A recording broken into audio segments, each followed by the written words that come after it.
All right, and we're live to the Dave's Had Enough Show, episode 59. I have some others, Mr. T. I got some old guests from a long time ago, and I got some, usual people that join all the time. How's it going, King Rapachi? Not much. Thanks for having me on. Anytime, buddy. How's it going, Levon? Thank you for having me on, Dave. I'm ready for a discussion. How's it going, Mr. T? Hey there, fools. How y'all doing?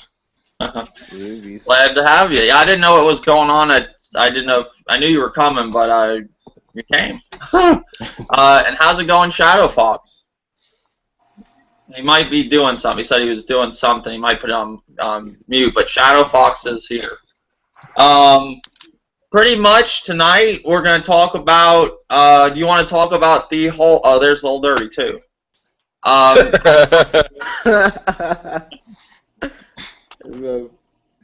up, fellas? How's it going, man? I'm good, just getting in.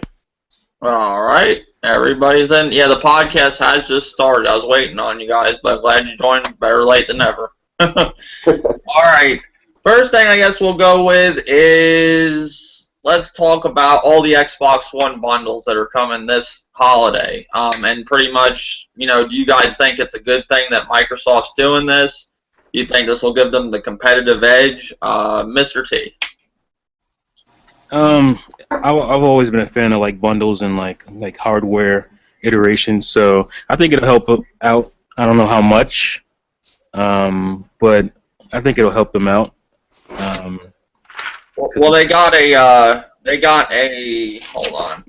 They got a 1 terabyte Xbox One bundle, Fallout 4, for $399. Then they got the Xbox One Connect bundle for $500, and it comes with Zoo Tycoon, Dance Central, a Dance Central Spotlight, Connect Rivals, comes with the Connect. That's $500, and then they had a Gears of War Ultimate bundle that is that's $350, and that comes with Gears of War Ultimate, and I think it's white. The bundle's white. Now, I don't know about the Fallout 4, if that's kind of a special design and all that. And I think there's another bundle where you get, like, what's that one game? The one with the Blind Forest? Ori and the Blind Forest? Ori and the Blind Forest. You get Gears of War, and you get the Rare Replay. I don't know how much that one is offhand. I mean, there's a lot of bundles. They're all over the place. But odd combinations there. That's a little odd, that combination there. But I mean, that's a lot of games because you get 30 games, and then how many is with the Rare Replay? 30, right? Yeah, 30. 30 games. Then you get the Gears of War Ultimate that has Gears of War Ultimate, the remake, and then it has Gears of War 2, 3, and Judgment, which is going to be coming in November. And then you get the, what was the other game? Ori and the Blind Forest. So that's not a bad deal, And then I think they're doing an Elite bundle where you're going to be getting the Elite controller, and the console is 20% faster on installing games and stuff. And that's for $500. What do you guys think about that bundle? If I wasn't impatient, I would probably go for that bundle because you're kind of saving money. You get a terabyte console and you're getting the Elite controller.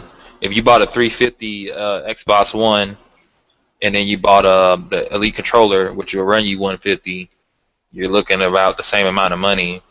So you'll come out better. We're getting the terabyte model instead of a 500 gig model, and you get the controller too. For pretty much the same amount of money, you'll come out better that way. Yeah. What do you guys think about this Elite controller? I looked at a review for it, and it looks cool, but it looks like more of a controller if you're going to go into competitive video, like playing competitively, like in fighting games and stuff like that. Do you think this controller is basically for the average casual consumer, or do you think it's for somebody with a competitive, like Edge or something? Not $400. It ain't cash. $150. Let me fix that.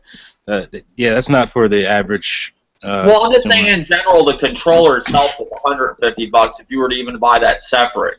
That bundle, and if you want to get, like, what's your overall thoughts of the Elite controller too? I think it's a cool controller. I mean, personally, I'm considering it. I mean, if you game on PC, that's why I found it strange. Like even PC gamers are like $150 for a controller. I'm like, you guys spend $200, $300 for a keyboard that lights up. Like, I mean, that's pretty much the only thing special about it. Well, they said the Elite controller, like, because I was watching a video from one of the YouTubers I like, Jimmy something, and he was going in on the whole thing, like, because he played it, he used one at E3, and he says compared to other SCUF controllers that this is cheap. Is that true? I mean, I don't know. I haven't used it. It could be, but see, it's kind of odd because at first, when I saw the controller, I said, this is weird because SCUF pretty much does this type of stuff. But then I think it turned out, I think SCUF helped Microsoft make that customizable controller, so it's still technically them. Mm-hmm. So maybe it is like a cheap SCUF controller. I mean I don't know. This one dude, he says it holds up to them. He says for the price, he says it sounds expensive, but if you were to look at those other controllers, some of them other ones, he says goes up to 200, 300. He says they get higher, so this is actually not a bad price. I don't think it's expensive for what it is because, like you said, it's a quote-unquote pro controller. But what I was saying is that for the mainstream, like the average person to walk in and see that $150 for a controller, like what is that? I'm not paying that. That's what I meant. I mean, I think it's for the price, what it is. It's a good price. It seems like a really good controller. Let me put this out here real quick because a while back, when they first announced the controller, and I was making videos talking about it, I think some people are confused. Because I was explaining the same thing Mr. T said, and I used the wrong words. I said it was like a controller for pro gamers or people who want to have that customization. And like some Wii U owners were saying, well, the Wii U's pro controller is $50. I'm like, that's not what that means. Like, that's not the same. That's not the same thing. And I couldn't type it and explain it because they still weren't getting it. And I'm like, that's not. That's not what I mean by pro. Like I'm saying, like this is like something meant for people who want that customization. They want that. It's just like I know there are fight sticks that are you buy them and they just how they work. But there's some you can open up and completely change the buttons around. Yeah, but it's not the same thing. No, not even close. Dave, failed to listen wants to get in. Okay. I sent an open invitation. Let me see. She's in the chat. Okay, I'll send you an invitation, Icy. Hold on. Let's see. I always call him Icy. I'm used to that name. I sent it to you, buddy. Yeah, I think the bundles are good. I'm just like, for anybody considering buying an Xbox One now, I'm just putting this out there. I wouldn't be surprised if there's a price drop coming up, though. I would wait, just hold out a little bit. I wish I would have. Once Gears of War Ultimate dropped, I said it in many videos, once a Gears of War game comes out, I'd buy an Xbox. But I would wait. It's being this close, I just wait. I would wait because they'll probably be about $300. Because if Sony does do a price drop like they're doing in Japan for $300 for the PS4, of course, I think if they do that in the United States, Microsoft's going to drop theirs. But who knows? And we know Black Friday is right around the corner. Black Friday is about what? Almost a month and a half away, 2 months, a little bit over a month and a half. I have one wish. I wish that these consoles would just stop, or these manufacturers would stop lying about how much you're actually getting as far as hard drive space. Because I recently had to do a system restore on mine, which was one of the saddest days in my history as an Xbox One owner. And before you get into this too, what I brought this up, and I'm glad you brought this up. Yeah. Now with the Xbox One, and from what I noticed with the PS4, off the rip, you don't have 500 gigs. Yeah, I was getting to that. With the Xbox One, it's less than the PS4. Is that true? Yeah. I don't know about the PS4, but I'll tell you. Yeah, it's true. The Xbox One, once everything's installed or whatever operating system and all that. Right now, I haven't installed any games again yet. I'm its base right now. You're still crying. You feel sad. I have 311 gigs on my 500 gigabyte hard drive. So, yeah, it's not 500 gigabytes right now. And I noticed that too when I got a 4 terabyte for my Xbox One, and even with both hard drives, installed, because you can't take the internal hard drive out of the Xbox One, it takes space off the rip of my 4 terabyte. That isn't a 4 terabyte no more off the rip. It's crazy, man. 17% right now is gone before I installed anything myself. Is that processing stuff it has to do? Like I'm not a tech guy. I always say that. But like, what is that? All the applications that it has. Like, why is that? It's why is it like less space than what they advertise? Yeah. Oh, because they also see, it's slick because they're not necessarily false advertising, because no, it's not. You do get a 500 gig. It's just you get 500 gigs, but how much of that memory can you use? Right. It's allocated already. Normally, like when I bought my 500 gig PS3, I had 300 and something gigs available for myself. It really wasn't 500, but that's because of like the OS and all the bullshit that's pre-installed. Right. See, last generation, we were thinking we were sitting nice when we got a 500 gig PS3 or, a bigger Xbox 360 hard drive. Now that's nothing. That's junk. Well, because you were closer to what they were advertising, at least. I'm used to getting like a flash drive, a USB flash drive. Let's say that's 60 gig flash drive, and when you actually get to use it, you have 52 gigs. But we're talking about 100 and something gig difference when it comes to these consoles. That's a lot. I mean, that is a lot of space, comparatively. So. Yeah, it's just not what I noticed that when I hooked the 4 terabyte off, even off on that one, it's missing it's not totally 4 terabytes. It's using stuff for that too. Yes. But I will say this: I got both the PS4 and the Xbox One, and off the rip, it seems like the Xbox One takes up more space. Not a lot more, but off the rip, you're getting less from your 500 gigs. The PS4 don't take up that much, but that still takes up some. It's not 500 gigs off the rip. You don't get that. So that kind of sucks. But that's why. Like this generation. Now, one thing I'll say on the Xbox One's behalf, when you go look for hard drives, you can find an external a lot cheaper than an internal. Oh yeah.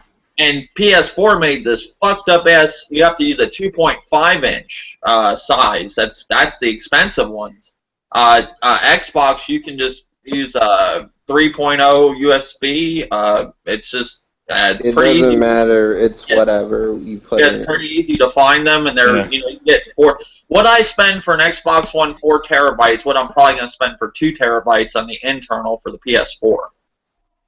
So it's more expensive, the hard drives for the PS4 till they get that update. And they're supposed to update it. I don't know why they didn't. But what's your thoughts, Levon, about all these bundles and the Elite controller? There's a bundle for that too, and the Elite controller overall. What's your thoughts? I think that these bundles are cool. I mean, they can help the Xbox One. I mean, they can help it get selling more. I mean, maybe even beat out perform the PS4. Maybe, just maybe. As far as the Elite controller goes, I mean, it's a controller, I guess. I mean, what's so special about it?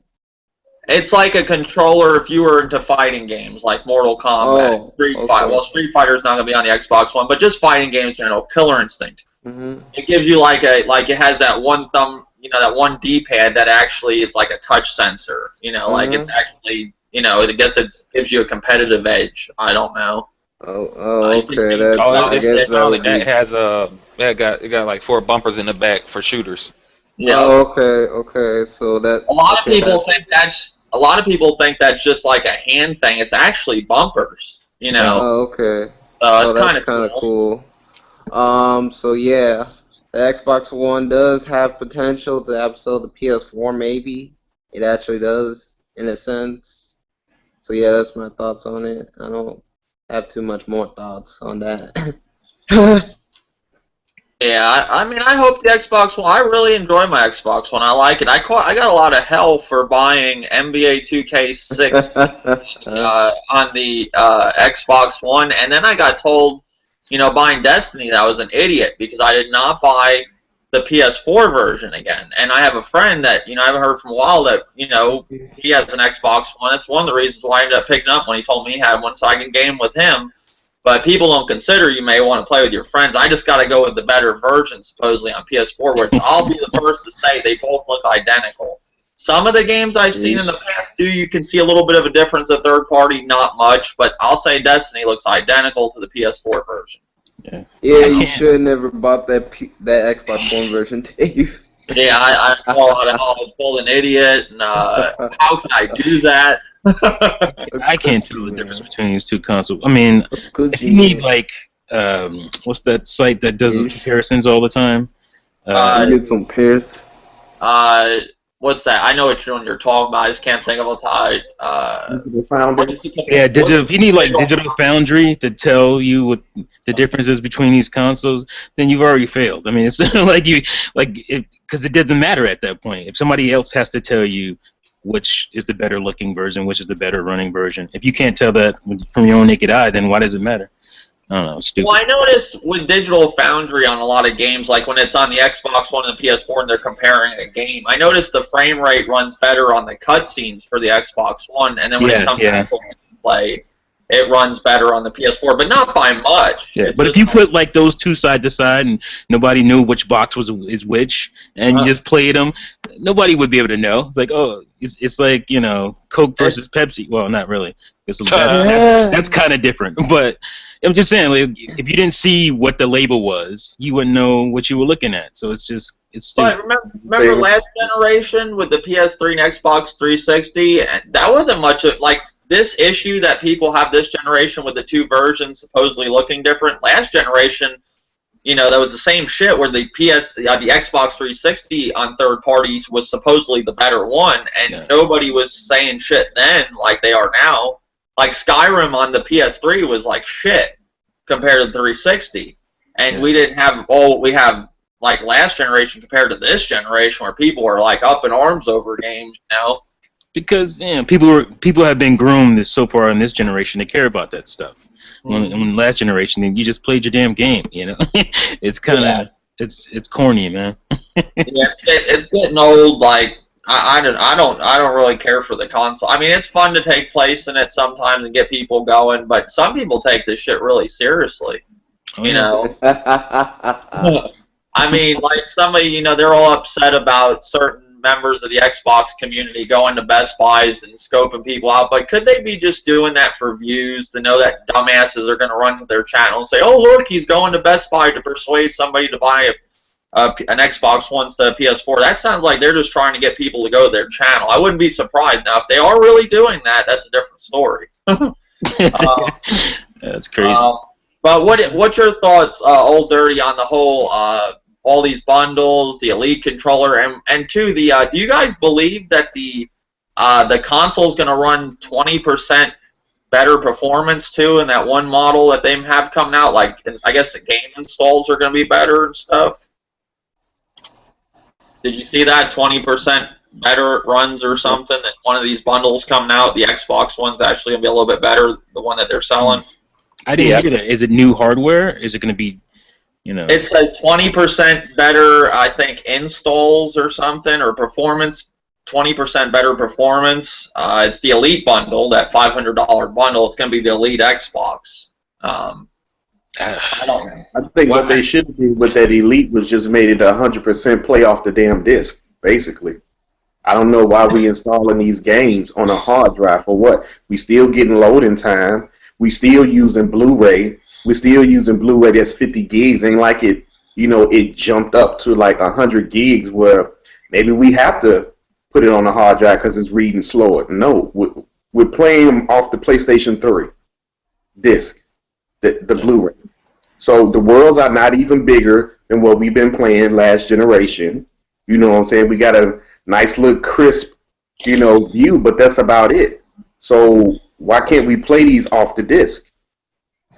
It's in some iterations. Go ahead. No, I was just gonna say, for some games it makes sense. It's like a game like Witcher 3. which has worlds, big open worlds, quote unquote open world, and you're loading a lot of data. Like that makes sense to have to download it, but then you look over at like Rare Replay. You're like, why do I need the disc if I'm downloading these 10 to 30-year-old games on my console? Why do I still need the disc? I mean, what is the point?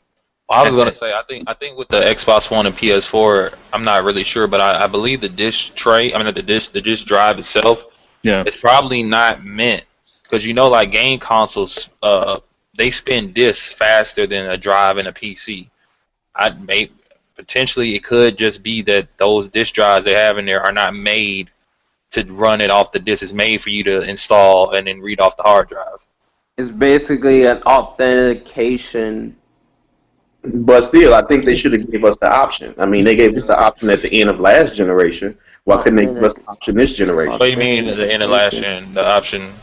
Well, install stuff? The 360 gave me the option, of certain games to, if I wanted to install it to the hard drive or play it off the disc. Now, some games they forced you to put on the hard drive at the end of the generation. Like, you telling me I can't run an N64 game on an Xbox One without the disc? Well, see, you got to understand, like, I'm going to use this word loosely. You just got to understand, like, it's not considered, hold on, let me dial it back. Okay, so basically what's going on is because every game is doing it, they just keep doing. I mean, it's kind of like an oddity for a certain game to not do it.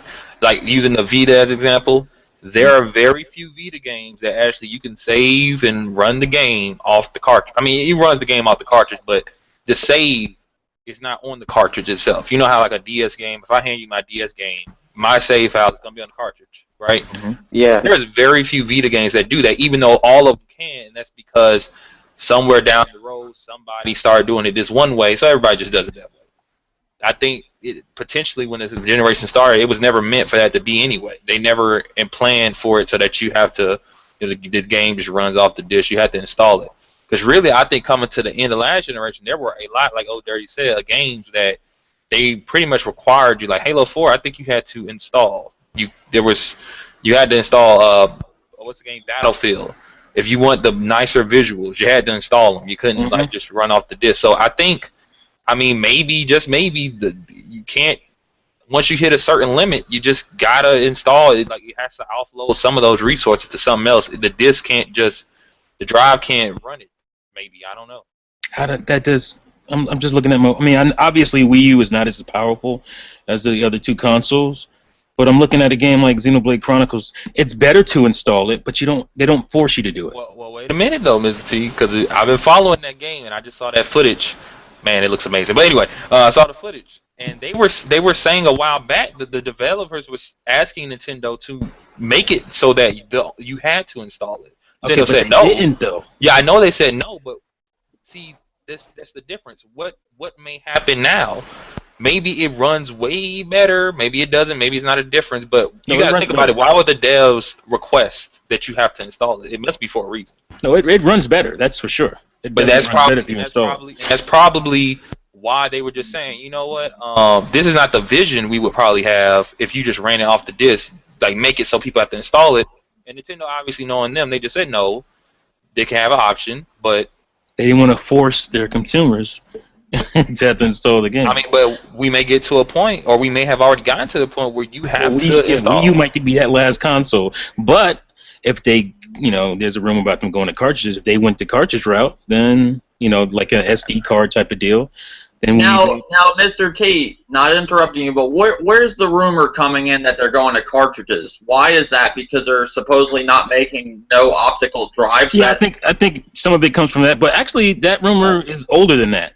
People, I don't know where it came from, but I remember people talking about them going to cartridge 6-7 months ago for the NX. So I don't know where it originated, but obviously now with the optical drive thing and the patent or whatever, the no optical drive in that patent, people are saying but see, wouldn't to me, it having no optical drive, wouldn't that just mean it'd be a digital only console like the Microsoft built Robert, I think Batch, ex-president, said that next generation possibly there will be consoles like the PS5 and the Xbox 2, if that's what they call it, will have no optical drive, meaning a digital only console. That people just with the Wii on the Nintendo side just run with it and think they're going to make cartridges again just because of that rumor with the NX.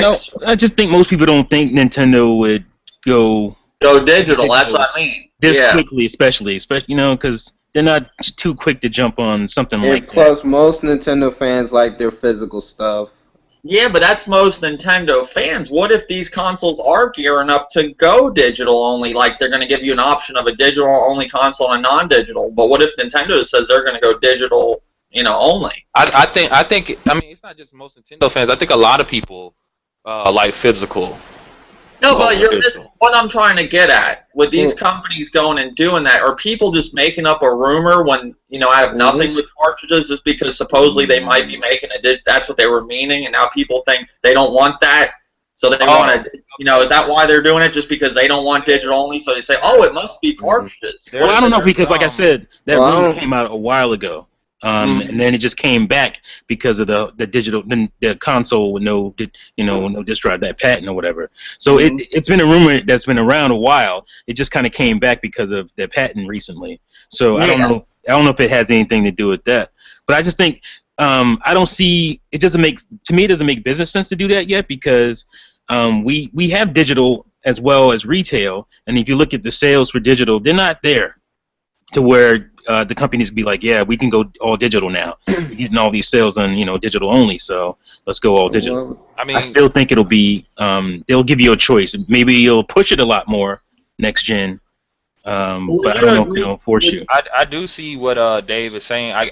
Basically, Dave, you're saying like people, because they don't want the digital only. They just ran with this. I know what he's saying. I know what he's saying. Yeah, I mean, there's some. I mean, but the cartridge thing is not a far-fetched thing, because I mean, what's the difference is, like, let's say it's not even cartridges.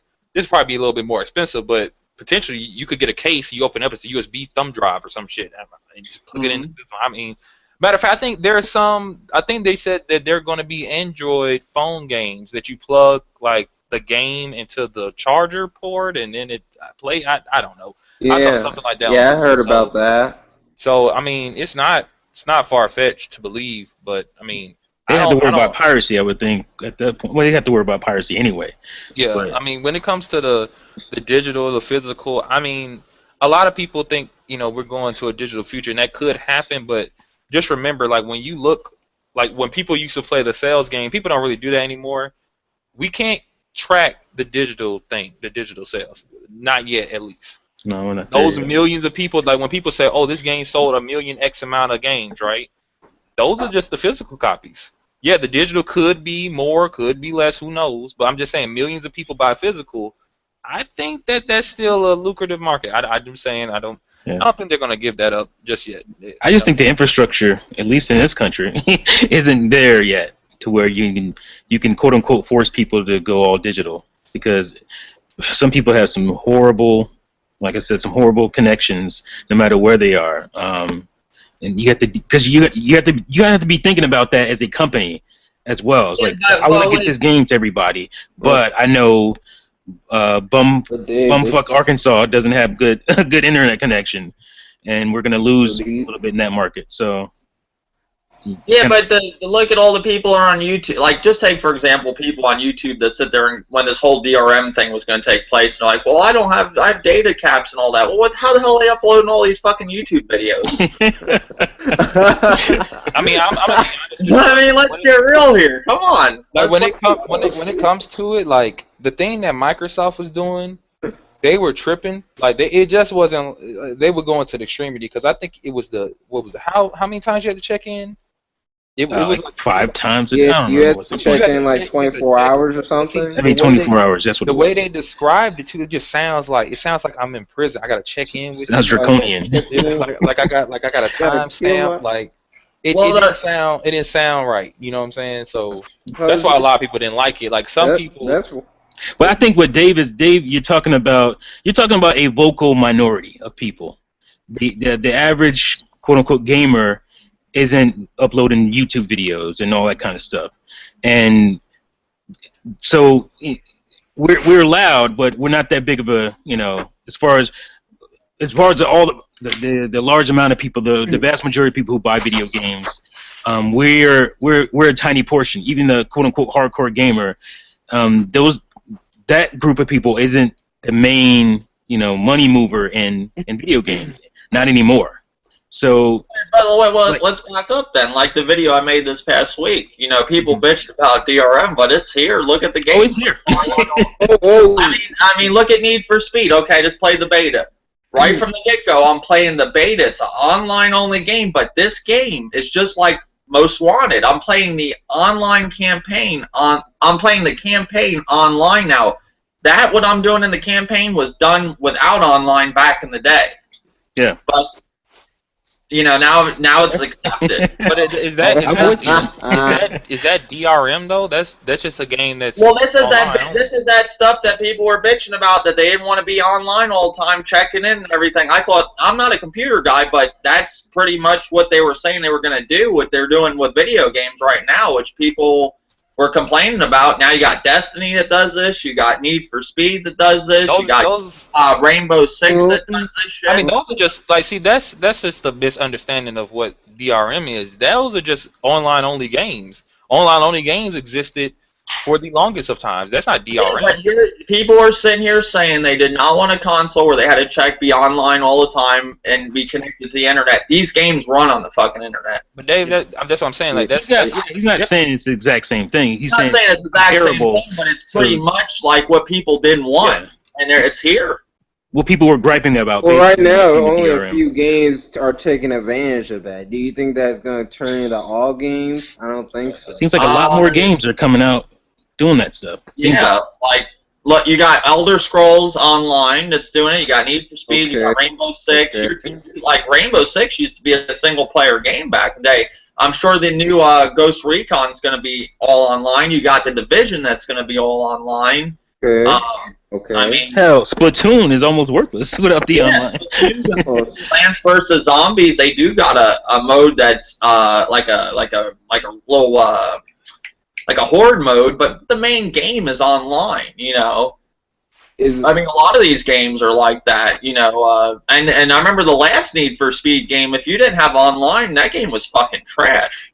What, Need for Speed Rivals? Yep, the good part of that game, the best part to play, which was good of that game, which wasn't much, was the online, where you could race around and arrest people if you were a cop, or run from police, which were people chasing you. It's just like, what is it, Forza 6, because when the Xbox Live went down recently, people were saying, like, Forza 6, you can still play the game, but the drivatar isn't there, a lot of stuff isn't there, and a lot of that game's bells and whistles are, like, connected to the internet.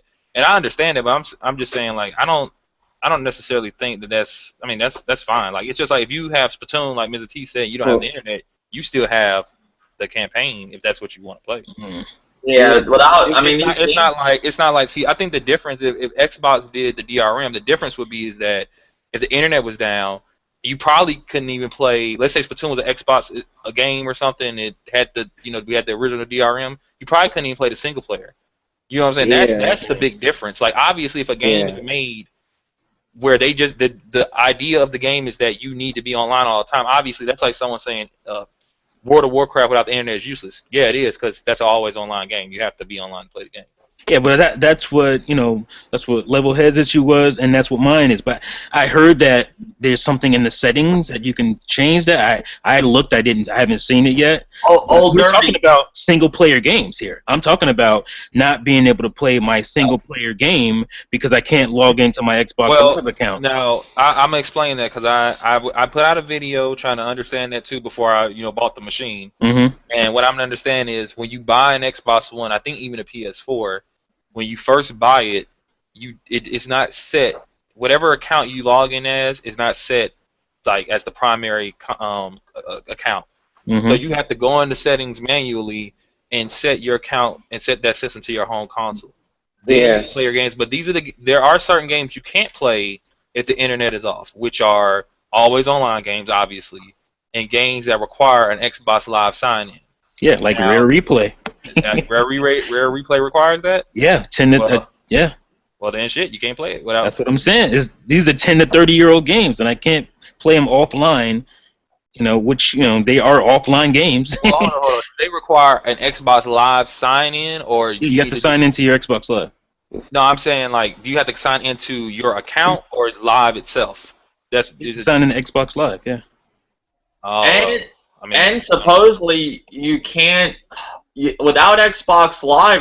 This is what Review Tech USA just said. I guess you can't run Netflix. You have to have Xbox Live or some shit. I thought I heard a thing that they got rid of that a long time ago. They changed it. Yeah, I thought they changed that a long get time rid ago. of that. I thought they changed that. I don't know. He just did a video where he just did a video, just came out. Unless I maybe clicked on the wrong video. I was just watching it not too long ago. But I was playing Rare Replay, and I just did an experiment. I was playing it, and then I unplugged my my Wi-Fi, my router, and it said, "Boop, you're not signed in. Please sign in to Xbox Live." I'm like, what? Well, did you go to the offline mode? Like I said, I could be doing something wrong. I'm saying, look, Mr. T. Like, I've checked. I'm not I can't find it. I'm not trying to say you're wrong, but see, I want an Xbox, and I hope you're wrong, because I don't want it to be that way. I hope I'm wrong too. I hope I'm. The Xbox does run differently when the online is down. It don't run as good. I mean, that's what I had an issue with. Like, I was playing Forza 6 and the Xbox Live was down, and when I was playing it offline. It kicked me out on a certain part of the game and brought me back to the menu. But Old Dirty, you said there's a setting where you can play offline mode. Well, you can just cut it offline so it won't keep looking for. I'm gonna turn mine on right now and see if I can find this stuff. Let's do this live. What do you mean cut it offline? Like turn it offline, or actually just take the online off? I saw on YouTube it's an actual setting that says like offline. Like you can't like not unplugging it or disconnecting the Wi-Fi. You have to go to offline like mode or something. Yeah, because basically, if you have your Xbox set to like a router, or maybe even the Ethernet, it's looking for that. It's looking to pick up Xbox Live. It's study trying in the background. So basically, once you go into settings and you go into network, you'll see it right. I think second from the bottom, it say offline, and you just click it, and it turns everything off inside the Xbox One that's looking for a signal to get you online. Oh, okay. Yo, when I came in, you guys were talking about the Xbox bundles, and I gotta say, I just seen the Fallout one, and I think the bundles themselves, all of them are pretty good, like just for the games they're giving alone. But the problem I have is like the missed opportunity to actually do something cool with the console itself. Like I was expecting like the Fallout 4 one to like have the Vault Boy and to be white or something on it, or like they're not doing any cool designs. Oh yeah, that's with what these consoles. Like they're not really all that appealing from an aesthetic standpoint. I think it's a missed opportunity on a faceplate. And it's pretty much garbage. Like I said, the games themselves, the deals are good, but just missed opportunities with the designs. So you're basically saying they're bundling consoles without designing them, really. Like, right. Like Call of Duty for the PS4, it's got the 3 on it for Call of Duty. And Sony also just did the MGS5 one as well. Yeah. But I have a question with some. I asked this on my live stream. When you buy one of these consoles, say you pre-ordered a game like Fallout 4 and the game fucking sucks, but you bought that console, so you gotta look at that console with that design for the rest of the time you own it. Like, doesn't that suck too? Like, that's the only thing I ever was against, like, buying a console that looks like a game. What if the game ended up sucking? Or what if you got tired of the game after a while? Then you got stuck with that console that, you ever think of that? I mean, I see your point, but I don't think you should be buying that console that has a specific design on it if you're not interested in the game in the first place. Like if you're just buying it like on a whim, like, oh, I want to try this game, I've never played Fallout or Gears of War before, like that's kind of silly. Like that's kind of like your own fault. Like, that's backwards. in general though, wouldn't you get tired of looking at a certain design though, like for a game after that game gets old and stuff? Because I remember back in the day they had a Gears of War one that your console looked like Gears of War. And I was just thinking, after a while, you probably get tired of that. I don't know.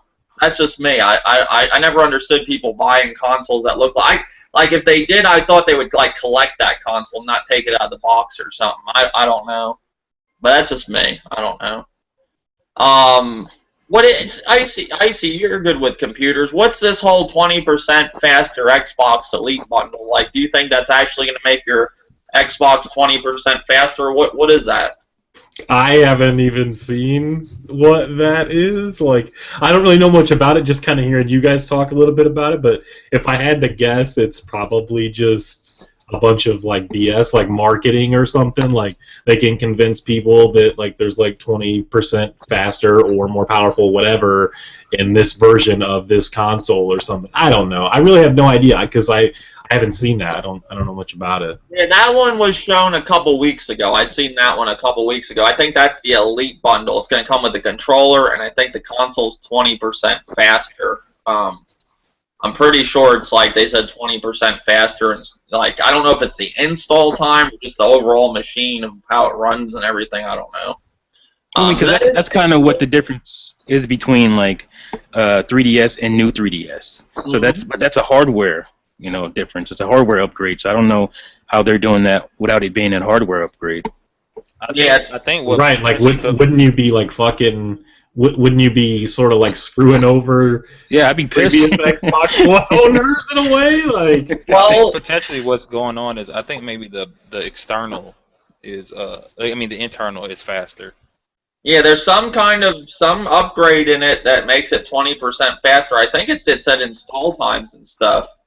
Because that's one issue the Xbox One does have. The install times of games is ridiculous. To make it faster, that's a CPU type of deal. Like, so that's what I'm trying to figure out. I mean, they said install games faster. I mean, the hard drive's better. I mean, potentially it could install 20. Now, yeah, see something like that. Yeah, that would be different. Yeah. But as far as like the games being better because of that specific version of the console, like they'd be screwing over a lot of. They're saying it's a 1 terabyte solid state hybrid drive inside. Yeah, you brought it up, Grimpachi? Yeah. Okay, I'm not making this up. This is true. No, I believe you. I'm just trying to figure out. I don't know if I believe them. I think it's bullshit. I think it's bullshit too that they're doing this. Like, that's not right to you. I just bought an Xbox One. Now they're making one that's fast. I don't like that. That's what people were saying about the new 3DS. Well, wouldn't that be something to do with the hard drive itself necessarily? Yeah, I mean, all they did was they put in a better hard drive, better terabyte hard drive than what they have in the normal terabyte hard drive model. So it's just installing and reading games. Yeah. That's all it does. Oh, okay. Okay. That makes sense. That's different then. I have another question. So with hard drives, if you I got a 4 terabyte, does that make my Xbox like run smoother or something, or like somebody was explaining that with the PS4, if you get a bigger hard drive, it makes things smoother. Certain things, is that true? Well, I mean, potentially if you have more space and you have, I mean, if you use a lot of your memory, your console or any device will run poorly. Yeah, when you start getting low on your memory. So if you have more memory, then yeah, it should run better or run more. Somebody said they got a new hard drive for their PS4, and their PS4 just runs smoother. I didn't know what they meant. But if you delete half your games, it'll run smoother too. Yeah. Usually better performance is determined by the actual speed of the drive itself. Oh, okay. I had to turn it off. Yeah, I'm not good with all that stuff. I'm not like a tech person or anything. Where was that? I had a lot of stuff on my computer, and I just delete some stuff, and it performs better. It's like system defrag or something. So this is the way it works. Yeah, exactly. Oh well, Shadow Fox is good with this stuff. I forgot he came back. Your hard drive is basically like level 4 cache. So everything that's not in main memory on your whatever your device is going to write to there with what's called a page file and a swap file. And basically, there's a section of the hard drive and a logical volume or logical part of the volume on the hard drive that quickly writes itself to memory immediately. It's usually like a how can I say this? It's usually a small, compared to the size of the drive, a small piece of memory, maybe around anywhere between 1 meg to about 30 megs in size, and it quickly dumps the memory and quickly comes back and it fills back up again. So that's essentially what you're doing on all these consoles, but it's going to depend on how the operating system is written for it as well. So you'll have like certain limitations. So like The Wii U, you would get no advantage from that because it's limited by the SATA bus. Well, the SATA bus actually runs faster than the memory itself anyway, so it wouldn't even matter. And the same holds true to Xbox One in some regards. So the only thing that will speed up is technically the OS at this point, and that would just be from the swap file of running the native OS and the hypervisor that runs the games. So if you get a bigger hard drive per se, or you get an SSD or whatever, that will speed up the quickness, say during initial boot of your console. If it boots from a hard drive, I think the Wii U actually boots a boot ROM first or EEPROM first. But if the OS for your console boots from a hard drive, then it can initially speed up that kind of stuff, and it may speed up load times if the entire game is loaded on the hard drive. Oh, okay. So if there are bits and pieces everywhere, then that can actually slow things down because you're only as fast as your slowest moving part. Can you defragment on the consoles? Can you do any of that? Since the advent of Windows 7, defragmenting is happening in the background all the time. It's something that Macs have been doing all the time, Macs have been doing for a long time. Yeah. Yeah, they're basically cron jobs that run in the background, and they check the state of the drive versus how it's supposed to look via the initial partition for booting and for running the OS, and then it will calculate what files need to go where. So it'll say, hey, this drive is completely fragmented. Let's start moving some stuff around, but not as much while you're using it.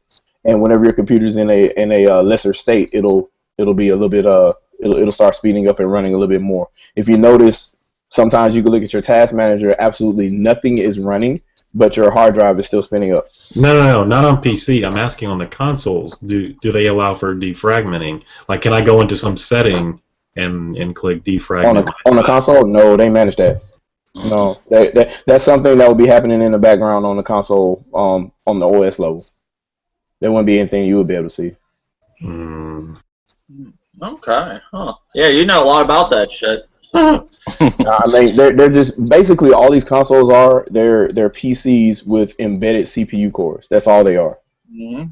If you look at it that way, there's no way. I mean, you can't really screw it up as far as expectations of what's supposed to happen. Like we were asking earlier, I don't know if you were around when you were doing something, you were busy.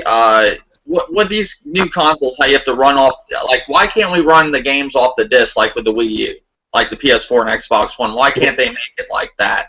Why do we install these big hard drives and all that? The Wii U, actually, their disc drive runs a perfect ratio of what the RAM bandwidth is. So it's around 2/3 of the bandwidth of the RAM on the console.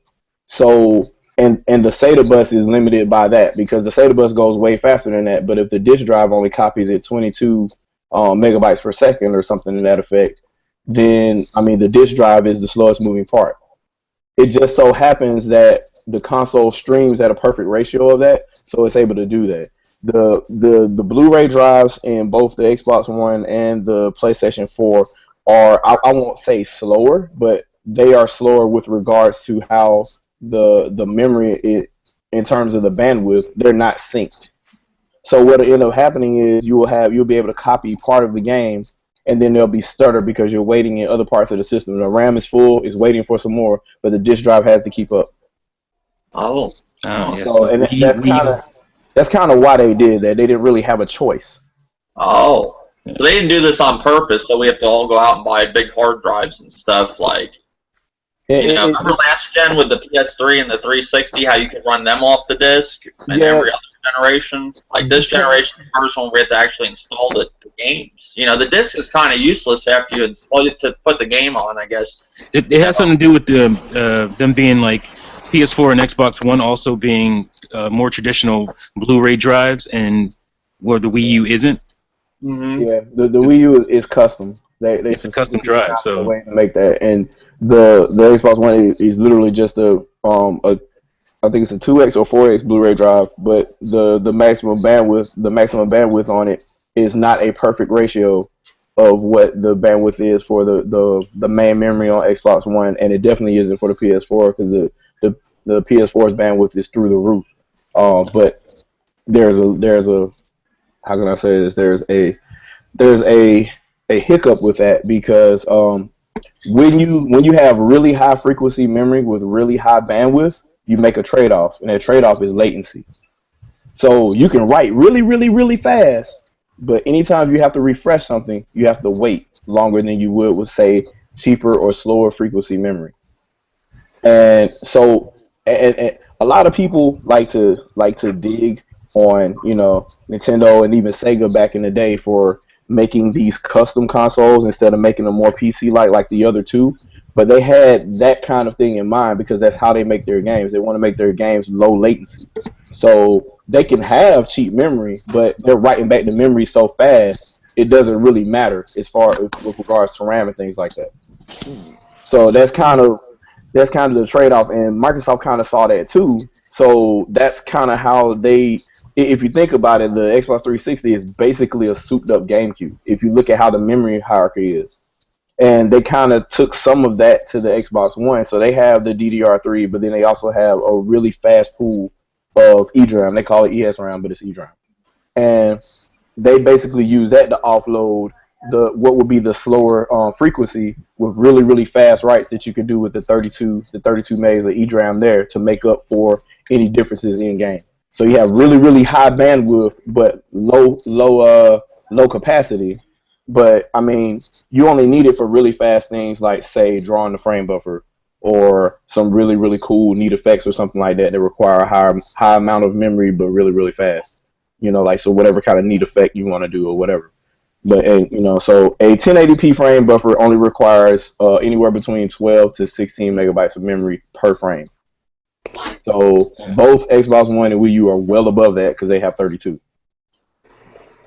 My brain is soup right now. I do that sometimes. I'm also hearing that like when I kind of feel bad for the people that went out and spent a few $100s on a really nice SSD, but I know some people have installed SSDs on their PlayStation 4, and I think it was Digital Foundry, someone on YouTube that does a lot of those tech analysis. They did some tests, and the SSDs in the PS4 don't really greatly improve the load times, I guess, like the same way it would on a PC. Unfortunately, it's yeah, because the reason is why a developer would have to specifically write for their game, and the Sony or Microsoft would have to accelerate, because all three of the consoles now, every game is running a virtual machine. It's not truly writing to the metal, if you will.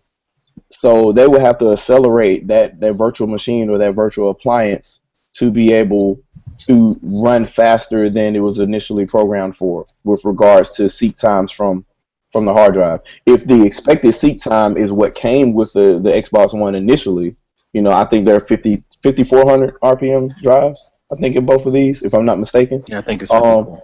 So if they're expecting a certain seek time, you putting a faster one in there, it may speed it up, but it's not because the console is expecting it. It's because the write speed was so much faster, but you're going to get hiccups somewhere else down the line if the game is specifically catered to that hard drive having a certain seek time. So you'll end up, hey, this game is loading really fast, but right here it's actually worse than it was with the regular hard drive. That's why.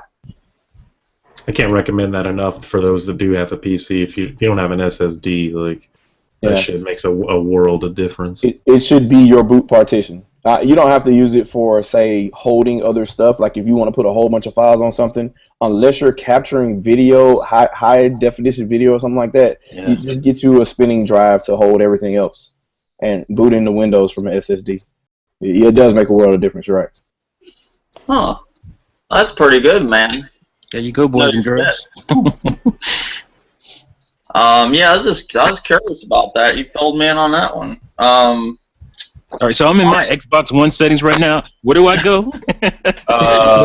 Go to Old Dirty's in here. He'll probably tell you better than me. Dirty. Network, and when you click in network, just look down, second from the bottom, and it should say offline. Go offline. Can you? I don't know if you got it, but could you test like Killer Instinct with that too? Like, I want to know. Oh, to see if you can play it offline? Yeah, without having. I'm not sure. I haven't tested like any game with the hitting it offline. So I have to manually do that every time. Like, well, yeah. When I'm off, when the internet or something's going on with the internet, just you got to manually go and do that. I kind of Kind want of to see lame. how that's Should going be to work. automatic. That's kind of lame. I want to see how that's going to work though, because Killer Instinct does a check every single time you boot it. Yeah, so I'm gonna put Killer Instinct in right now and see what happens. Anybody else on the Xbox One bundles? Are we ready to move on from that? We went into the whole hard drive thing. That was pretty interesting too. Anybody else on those topics? Is that it? Pretty good on it. That's fine. All I'm right. waiting on that to install it. I'm gonna move to, I guess, the whole. I guess. Did you guys hear? Are any of you interested in the new Tomb Raider that's coming out? I am. Yeah. I am. It's gonna be awesome. It looks nice, but I'm not really that looking forward to it that much. It's gonna be 40 hours for the completionist. Like if you were to get everything, I guess all the trophies and achievements. So it's a pretty long game. You know, it's not too bad. I don't know. Probably, I'd say if that's complete to 40 hours for everything, probably a 20-hour game. If you just do the main missions, probably something like that. Yeah. So, 40 hours is pretty good. Yeah, 40, that's pretty good for a game. That's where I like it. I like Metal Gear Solid 5 Ground Zeroes. That is way too fucking long for a main story. 40 hours in Metal Gear is like what? Maybe 10 missions? What now? I said 40 hours in Metal Gear is like maybe 10 missions. Around that range. Cutscenes. No, ain't no cutscenes. Oh, no. A lot of walking. A lot of just. Oh, a lot of walking. Okay. No, cutscenes are rare in that game. In this new one, it's That's the what I fucking thought. That's what I was play thinking. that's that long, and it's just they had a great game. I hate to go. We'll stay on the Tomb Raider thing too. Try not to go off topic, but Metal Gear basically. They took all the things people were complaining about, like the cutscenes with 4, I guess, and they gave you like just a long-ass game of gameplay, but it's like the same shit over and over. And to go to point A to point B is ridiculously long, because you have to run into all these command posts and everything. It just seems like they did certain things to make this game that long, But it was, from any of the Metal Gears I ever played for the main story, it was never this long, But 40 hours for Tomb Raider, I think that's good for if you want to go get the platinum or all the achievements. So what do you guys think about it? Pretty good? I think that's fair. Yeah, I mean, yeah, that's cool. I mean, not to go back on the bundles though. Like I know certain people were like, they wish the Tomb Raider bundle had all this. Oh yeah, there's a Tomb Raider bundle too. Mm-hmm. I mean, like, me personally, like if you look at the Forza and the Halo bundle, that has like the cool console. The Tomb Raider one doesn't. But I think that makes sense, especially what Microsoft said last, which is spending all this money on stuff they don't own. So, I mean, for them to make a bundle, on the game, I probably wouldn't have made a special console for that thing either. Yeah. Well, you get a definitive version of Tomb Raider, and you get the new Rise of the Tomb Raider. So, I think it's a smart choice for Microsoft to do that, because all the people that are hating on that game, I see are like Sony fans that just because they're not getting that game, day one, they're all upset about it, but they get it, a year later. I think I didn't look at nothing really with the game, and I saw a little bit at E3, but I saw a video not too long ago of the opening of the game and everything. It looks great. It does. I think it's going to be good. So yeah, they had that news. Are any of you guys picking it up day one, or? Yeah, I'll probably bundle get of the day game. one. Day one for PC when that happens. Oh, okay. Yeah, they said I guess they're gonna fix the skill tree. It's gonna have 50 skills, 3 different tracks, and 4 tiers in this one compared to the old one. There was some news that there is gonna be a season pass for this. It's gonna be $29.99. It showed up on Amazon.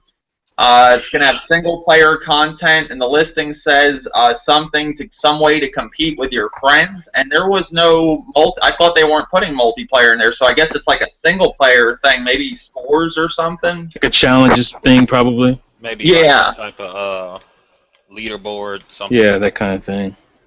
So it's kind of with like this news of a season pass for Tomb Raider, and I don't remember the last one having it. Is it like every single-player game now needs a season pass? It's trendy, and they make money off of it. So Game is gonna have DLC. They just make that 6 pass. I mean, to you guys, are a lot of these like premiums and season passes and just DLC in general, is it worth it? Because some of the ones I bought recently, like the Batman Arkham Knight, I felt it wasn't worth it for $40. Yeah, none of the Batman games, in my opinion, the DLC was worth it. I mean, but I mean, That's why you wait for Game of Year edition.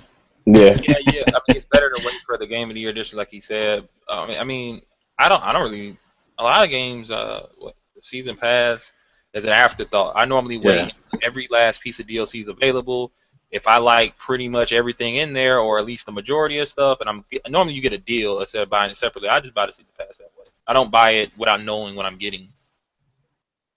Like Forza 6, for example, and this happened on, I guess, the same thing on Forza Horizon 2, and probably the same thing with Forza 5. I just got into Forza on Horizon 2, and I picked up Forza 6 too. They have a car pass that's $24 or $29. Then they have a VIP pass for $19.99, and then they even have, like with Forza 6, you got the car pass, the VIP pass, and they even have a separate Fast and the Furious pack. You know, on top of that, you would think those cars would come with the car pass. You know, you thought that'd be like DLC separate if you didn't buy the car pass. You should get all the cars with the car pass, but that's not the case. And then you get certain cars with the VIP pass. I mean, it's a little ridiculous, I think. You know, in my opinion, all these different things of ways to get things for the game. I mean, I don't know. I mean, I think it's ridiculous. Every game now, that used to be an issue with online games, like for multiplayer. Yeah, you had the map packs that came out. Now, with single-player games, we got to look for the season pass to get, like, The Witcher 3 that has a season pass. Evil Within had a season pass. I think Evolve had 2 season passes. Evolve was a season pass. I think the problem is, it's like, now it's day one stuff. I think it feels a little icky because you're like, well, why didn't you just put that in the game? You know, why is that a separate thing when I just bought the game? I think that's what most people's problem is with. I think if it was something that came out, 3 months down the line, 2 months down the line, then people wouldn't have as much problem with it. But I know for me, it just feels a little. You feel a little filthy. It's like, why isn't this in the game if it's coming out the same day? Now, T, I'm gonna touch you. I'm gonna touch a funny bone. All right. Yeah. You ready? Now, did you have a problem with the Hyrule Warriors? No. What I'm saying is, I think no. I didn't have a problem with that. I had a problem with the Hyrule Warriors. Oh, okay, that's cool. I felt like if it's day one and stuff, it should be in the game. I've always said that. I didn't even get that stuff until like later on down the line, when it had everything and it was a lot cheaper value for it, a lot better value. And that happens if you wait. Like I said, if you wait for the Game of the Year edition or whatever. Some of that stuff was free too, though, wasn't it?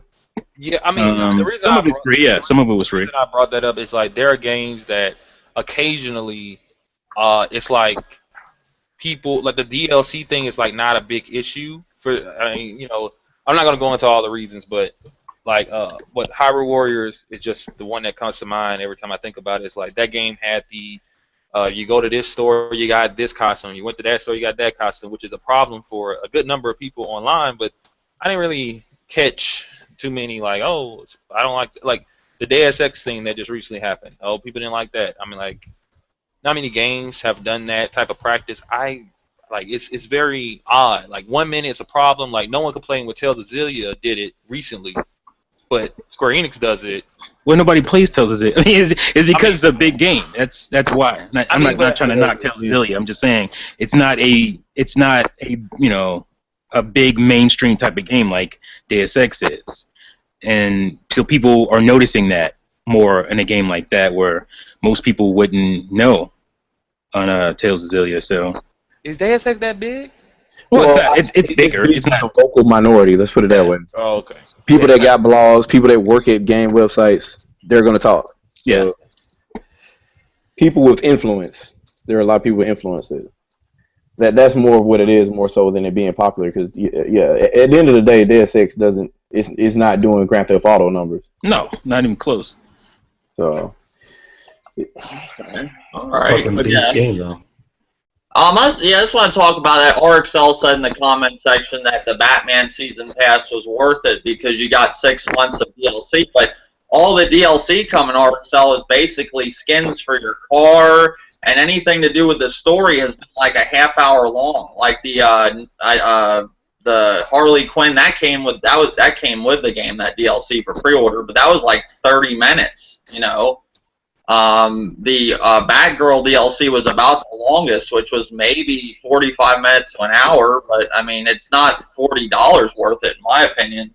Do you guys think that they're kind of like what DLC was intended for stuff down the road, that they're pretty much holding out? Like, they're pretty much, when they make the game, they just take out parts right from the beginning and just add them in with the DLC? Yeah, I mean, I think that's what I was kind of trying to get at. Is that I don't have a problem with DLC. I just feel like these companies look and say, well, hey, you know, we could, you know, keep this out of the game and make a little extra money. And, you know, I think that does happen, you know. And that's what I meant by, you know, people having a problem with day one stuff, because it feels like, well, why didn't you just put that in the game? Why are you charging me more for something that's done? To be fair, that's not a developer thing either. That's a publisher thing. That's a publisher thing, right? That's not a developer thing. That's a publisher thing. So, I mean, I never really had a big issue with like any of the type of like DLC practices.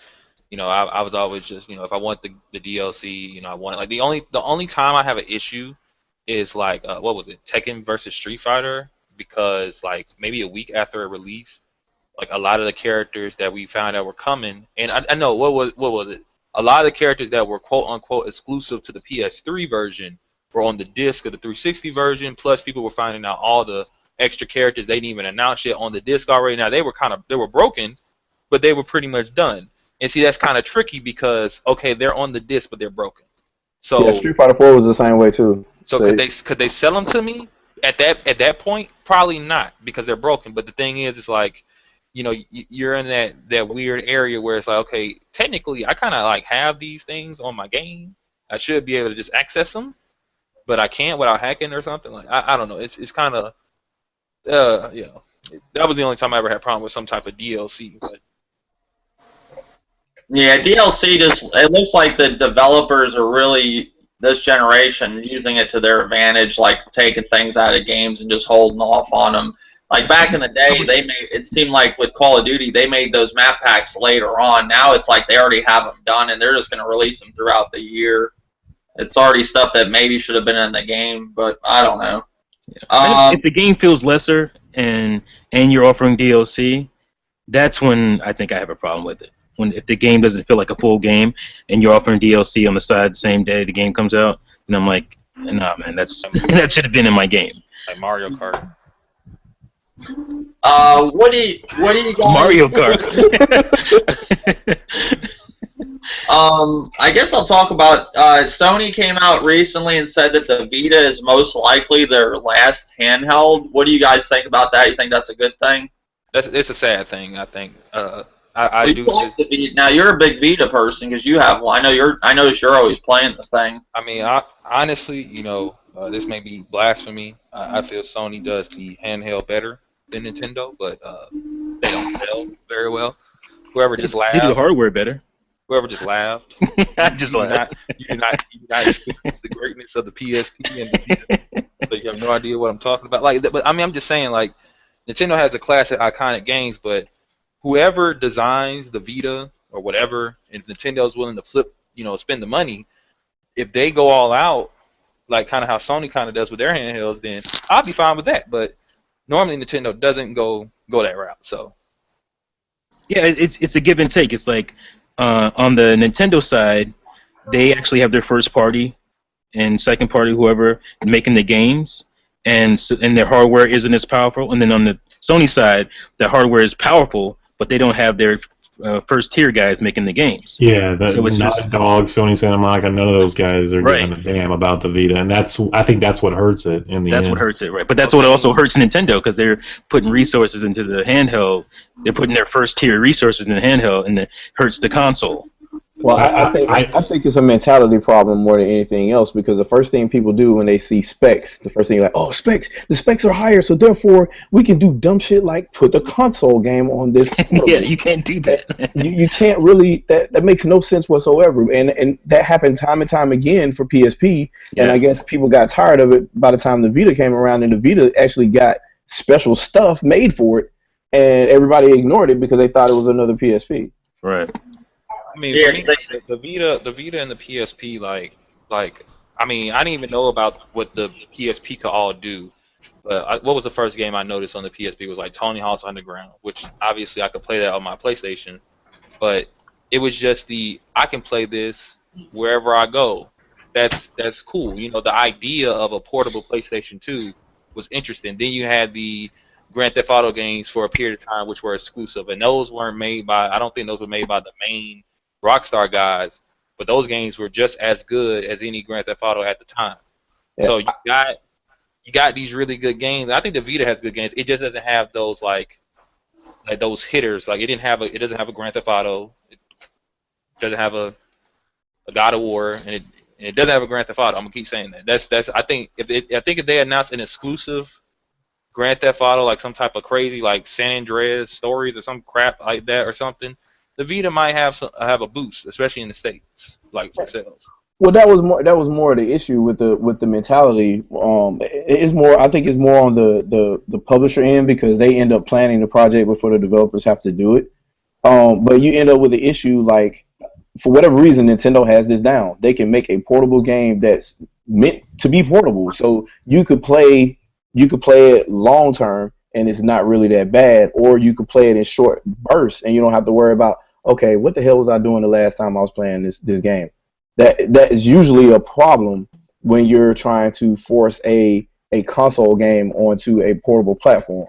So there are games that worked it out really well. Like they reconstructed levels for the two God of War games on the PSP to where they're perfect to play on the go.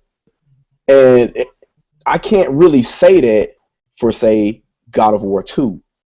Because there are sections in there where, like, if I'm on the go and I all of a sudden put my PSP to sleep and I try to open it back up and I'm in the middle of this level that's, like, literally, like, 30, 40 minutes long, that's not a go for me at all. Whereas a lot of the levels I forget the name of Ghost of Sparta? I think it was the second one. Yeah. They were a little bit more compact. They were just as, how can I say, as big in scope, but as far as going from room to room, they're a little bit more compact. So mentally in your mind, you're able to kind of recollect everything as soon as you turn the platform back on. And I think that kind of thinking is what would propel the system. If more people made games like they made the God of War games on the PSP, that would have been a perfect portable platform. But instead, we got NBA Live exactly how it was on the daggone PlayStation on the PSP, and that's like, what are you doing? The disc is still spinning hard. You're wearing the disc drive out. It makes no sense. Mm-hmm. Another big issue with the Vita, those memory cards are ridiculous. That was the main thing coming out of the gate was the memory cards, and obviously the initial price of the console. And Nintendo said, all right, we're going to take our licks, and they dropped the price. And I don't think the Vita did initially, did it?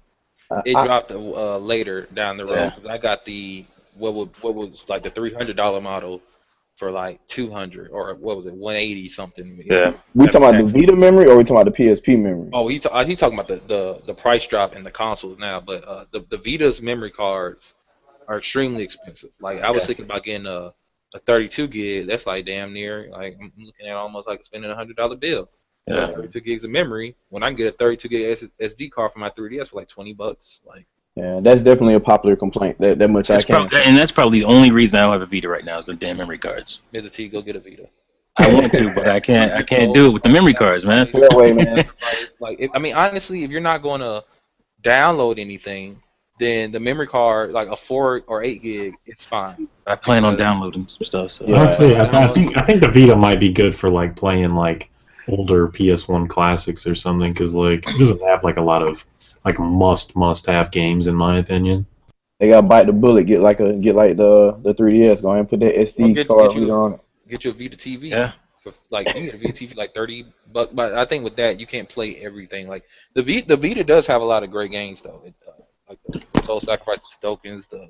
Well, they're mainly getting rid of it because of, I guess Yoshida said, the tablet and mobile market's just like with all their games, how they're free to play, and you don't have to like take this for example. When you go look at like my neighbors, a lot of them they don't have much money that have kids, so they get them a tablet, and that has like free games that they can just download, play for a little bit. Most kids aren't, at 6 years old trying to complete the full game. They just want to play a game and then move to the next one. So that's perfect for younger kids, and that's what I guess most handhelds are aimed for.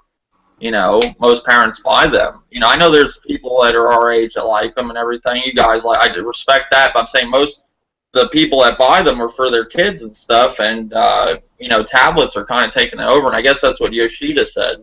Yeah, I mean, that's true. That's why Nintendo would never admit it, but that's why they have limits on their demos.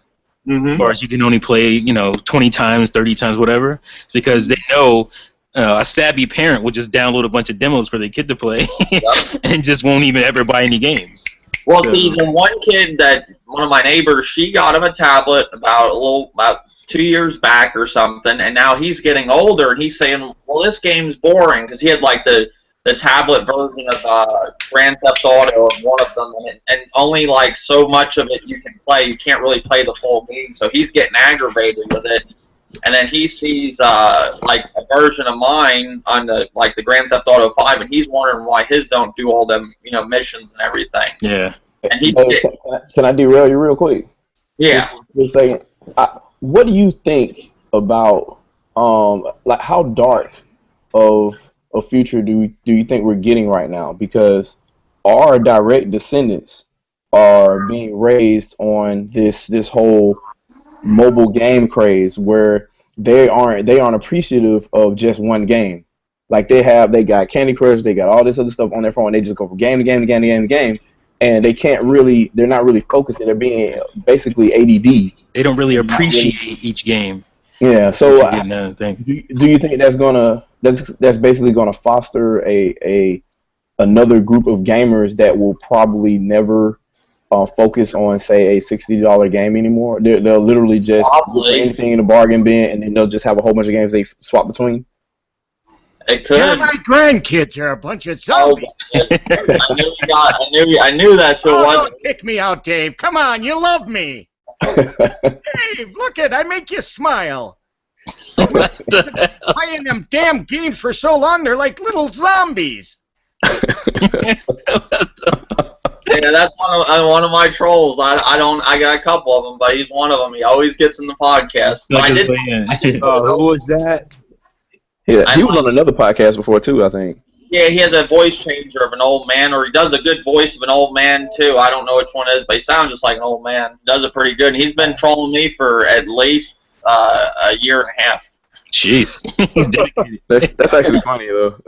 Yeah, I mean, I don't know, but yeah, I do agree with Shadow Fox. I do think that this next generation of gamers, it could get a little weird where they probably wouldn't buy $60 games, because now you got it, like I said, with the kid with the kid's parents, they just rather him download a lot of free games, and he don't even got internet where he lives. They moved, so every time he comes over here, he gets on my internet, downloads a bunch of free games, and goes off. And really, they're just playing the beginning of the game, Why the hell do you gotta kick me out all the time? I was proud of you for not vaporing during the... Oh my God! Wow. How many accounts is he at? I don't know. I got somebody asked me they were having a hard time getting the podcast. I sent an open invitation through the live chat, and I told them I was going to remove it, and I forgot to. But yeah, back to the Vita thing. I agree with Shadow Fox on that. It could be like a gloomy thing, but I mean, like the kids that are like they like the tablet stuff. Eventually, those kids grow up, and eventually, like how people are. Oh, what I liked when I was a kid is kiddie. So if they're still into gaming, the big boy thing will probably be a console or a computer. But so I don't really think. I do think the ADHD thing is true. Like people just bounce. I got every ADHD. They told me to talk to you. They love you. They look up to you. Do you have any accounts? Oh my God! What the hell? I saw the monkey pop up. I was like, oh no. That's that guy Monkey's Gone Internet. If you ever see him around in comment section, that's him. That's hilarious. Oh man. Who was talking before he jumped in again? All I was saying was like, I do agree with the whole like kids bouncing around. They don't focus on stuff. Like it's just like now you get like 1,000 channels with your cable. You know, so they can't focus on anything. But I do feel that, you know, like any person, when you get older, what you did when you were a kid, more than likely some people, they just say, oh, that was kiddie, you know, so they don't use it anymore. Well, that's the kid that I let, you know, I helped, like, because this was what parents did. They got him a tablet on Christmas. They knew it needed fucking internet. So they knew downstairs I had internet. So they sent their son down here to come to my door, knock on my door, and say, why isn't this working? They knew I was going to feel sorry for him and let him use my internet. So I did. And I downloaded him games and all that. But now he's getting to an age where he thinks shit's stupid. He's like, oh, I don't want to play these boring areas again. Oh my gosh, Dave! Those names are awesome. Now He's killing me, man. How many accounts does he have, Dave? I don't know. But now he's getting to an age where he feels it's boring and he wants an Xbox, but they're not.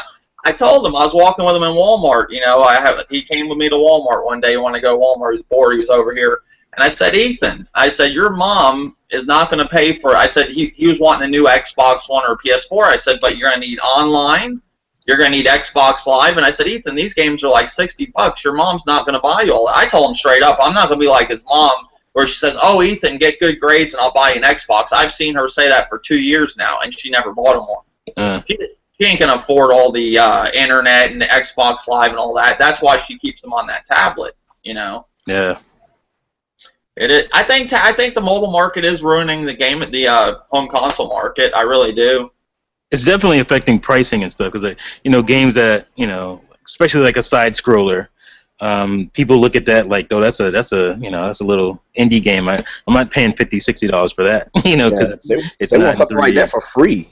Exactly. So I think that's what happened. I think it did balance some things out though, because you know you look at a Candy Crush, which is free. Space Boat 4000 sent me there, Dave. Unbelievable. That's Troy. Number 5. Yo, what is that? What's that? That's dedication, folks. Yeah. And I'm just a little channel too. That's the funny thing. But I get these type of trolls. I do. I mean, it's crazy. I don't know why. Fan base, Dave. You got a big fan base, man. Wackos. Not everybody. But yeah, that's crazy. I'll be streaming because I stream a lot, and I'll look at my live stream and it'll say RXL, but if you look closer, the X is with the L. It's switched around, or Bear Huggers. They do. It's not Bear Huggers. I'll be talking to Bear Hugger.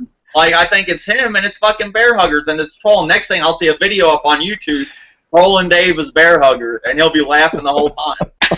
You know? But when you get a lot of comments, you don't know to look at if there's an S there. I just glance over the side while I'm playing the game. Cap couldn't keep me out of work. Number 6. You gotta be kidding me. That's nuts. But yeah, okay, that's the Vita topic. Next thing, Star Fox. Supposedly, the reason they delayed the game was because they couldn't get the game. They want the gamepad to run at 60 frames per second and the TV, both, you know, and they wanted it to have a platinum feel, meaning probably platinum games. Mm-hmm. You know, what is your guys' thoughts on that? Do you buy that or bullshit? What's the? Can we repeat that? What's the topic? Okay, they want it's Star Fox, and the reason that they supposedly said they delayed it, that it didn't have a Platinum Games feel to it. It said Platinum, so I'm assuming Platinum Games. They didn't get that type of feel like most of their games. Yeah. And they want the gamepad to run at 60 frames per second and the TV also. Yeah. You know. I believe it because that's exactly what my gripe was when I saw it. I was like, that was because when we found out, you know, everybody speculated it was Platinum Games that was helping Miyamoto work on it.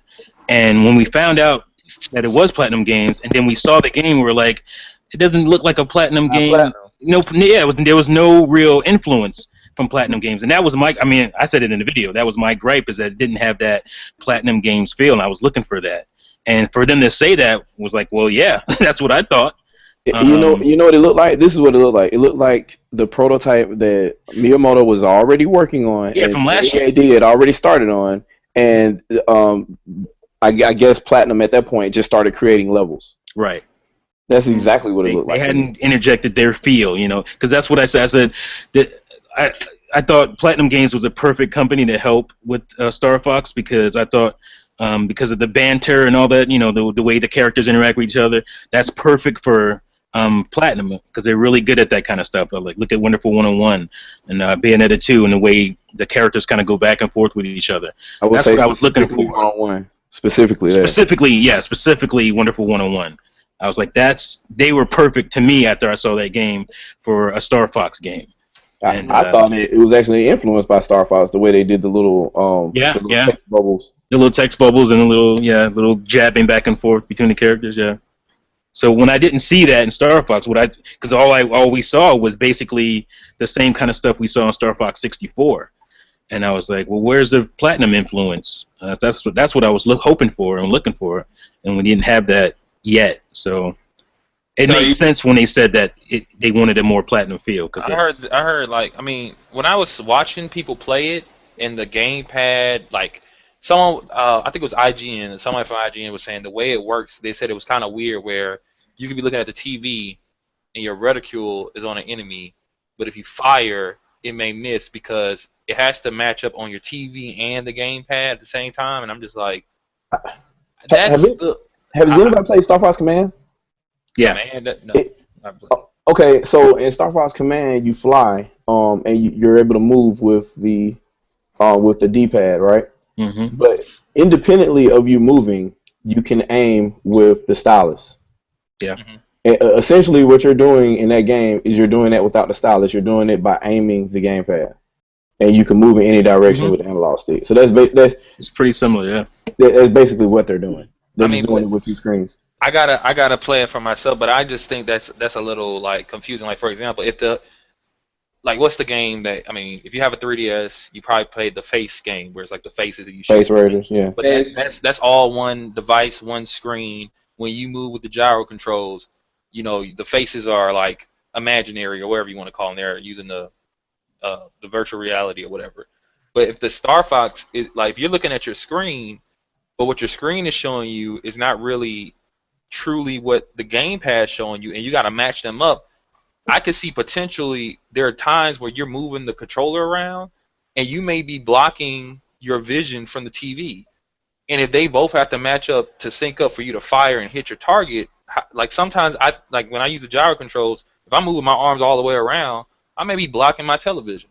So then I have to kind of line it up. It just seems very complicated, and I'm just like, I would rather them just let me use my nunchuck, my Wii remote, and shoot that way. I don't know. It just it's complicated. At the end of the day, if you don't like it, you can't turn that stuff off.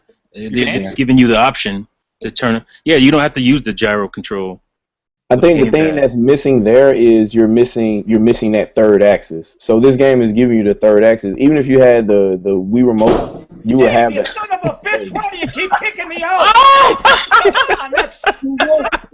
He needs to make an account called Johnny Appleseed. Wow. Like a Dodge Stratus. I deserve respect. That's ridiculous. That's how many accounts? That's number 7. That's number 7, right? 5, 6.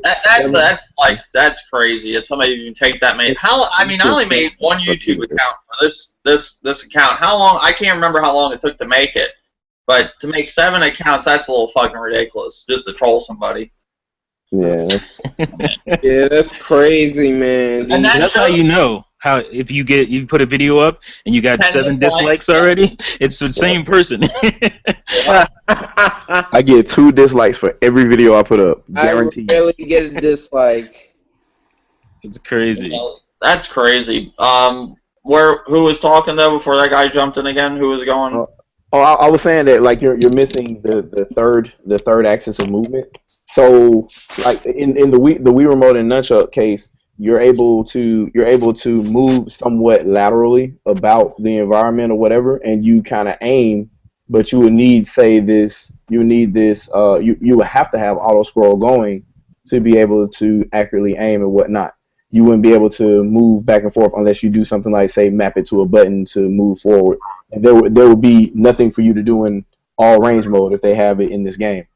So it is possible. It's very possible that you could completely fly your vehicle. You can control both the height, the angle, as well as the speed of the vehicle and the aim independently. And that's one of the things that Nintendo should have jumped on that, because that was they showed it in their demos, but then it never showed up in the game. Right. That's something no other console can do right now. Do you guys think that they're pushing this back for the NX?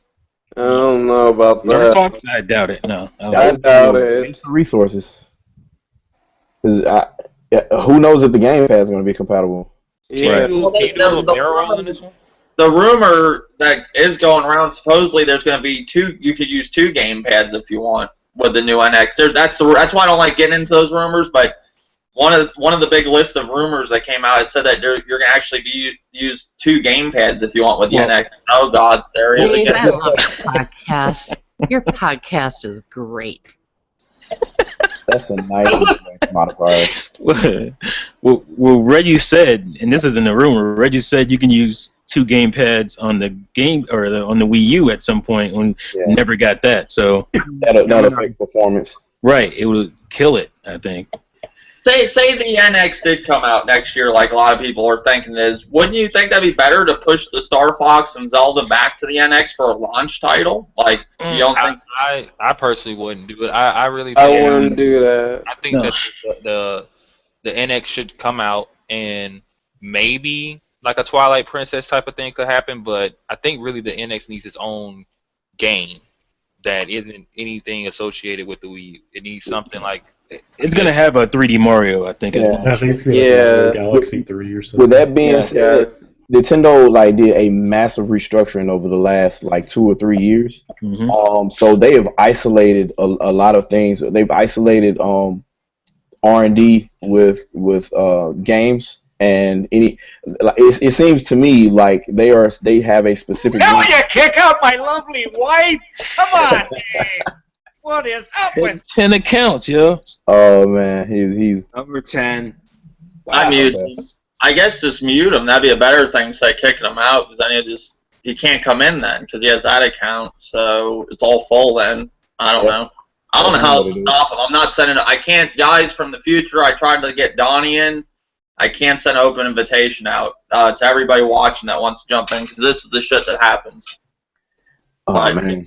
Go on, Shadow Fox. Man, I almost lost my train of thought. So this is making a whole lot of assumptions, because we still don't know if NX is going to be a console or not. But we know there's a successor to the Wii U. We don't know what that's going to be. We know there's a successor to the DS. We don't know what that's going to be. So I have strong reservation that whatever is going to be on the successor to either of those platforms is being worked on independently now. And I think that it's to the point where the people that are actually working on the hardware have no idea what type of games are being made, and the people that are making the games, they're literally going on the test kits that they get received from the hardware department with no specifications or anything tied to them. They're literally just, here they are, make code, run, go. And so they can start to get ideas together and start basically throwing things against the wall to see what sticks. So there may be all new IP. Oh my god. Wait a second. Now I know who this guy is, because he used an account. That's somebody that actually has been on the podcast in the past. I know who you are now. It's not who I thought it was. That's his account, Where Winter. You just destroyed your privileges there, buddy. Yeah, he just screwed up, because I know who he is now. Exposed. Yeah, I know who that is now. It's around the time the whole Nate shit went on. It was some dude that was arguing with Clown Meat. But yeah, sorry for the interruptions. I didn't know this was gonna happen. It's fine. But yeah, basically the NX, I could see this, maybe them games being pushed back. That's just my outlook on it and opinion. I can see Zelda. I don't know about. I don't think Star Fox will be though. I don't think Zelda will be, because wouldn't the NX needs its own Zelda? Well, that's happened before, but I don't know. The NX could get its own Zelda in year 5 of it or whatever. The same way we got Twilight Princess, and Skyward Sword right at the end of Wii. So it can still end up getting its own Zelda at the end, because we usually get 2 Zeldas per console.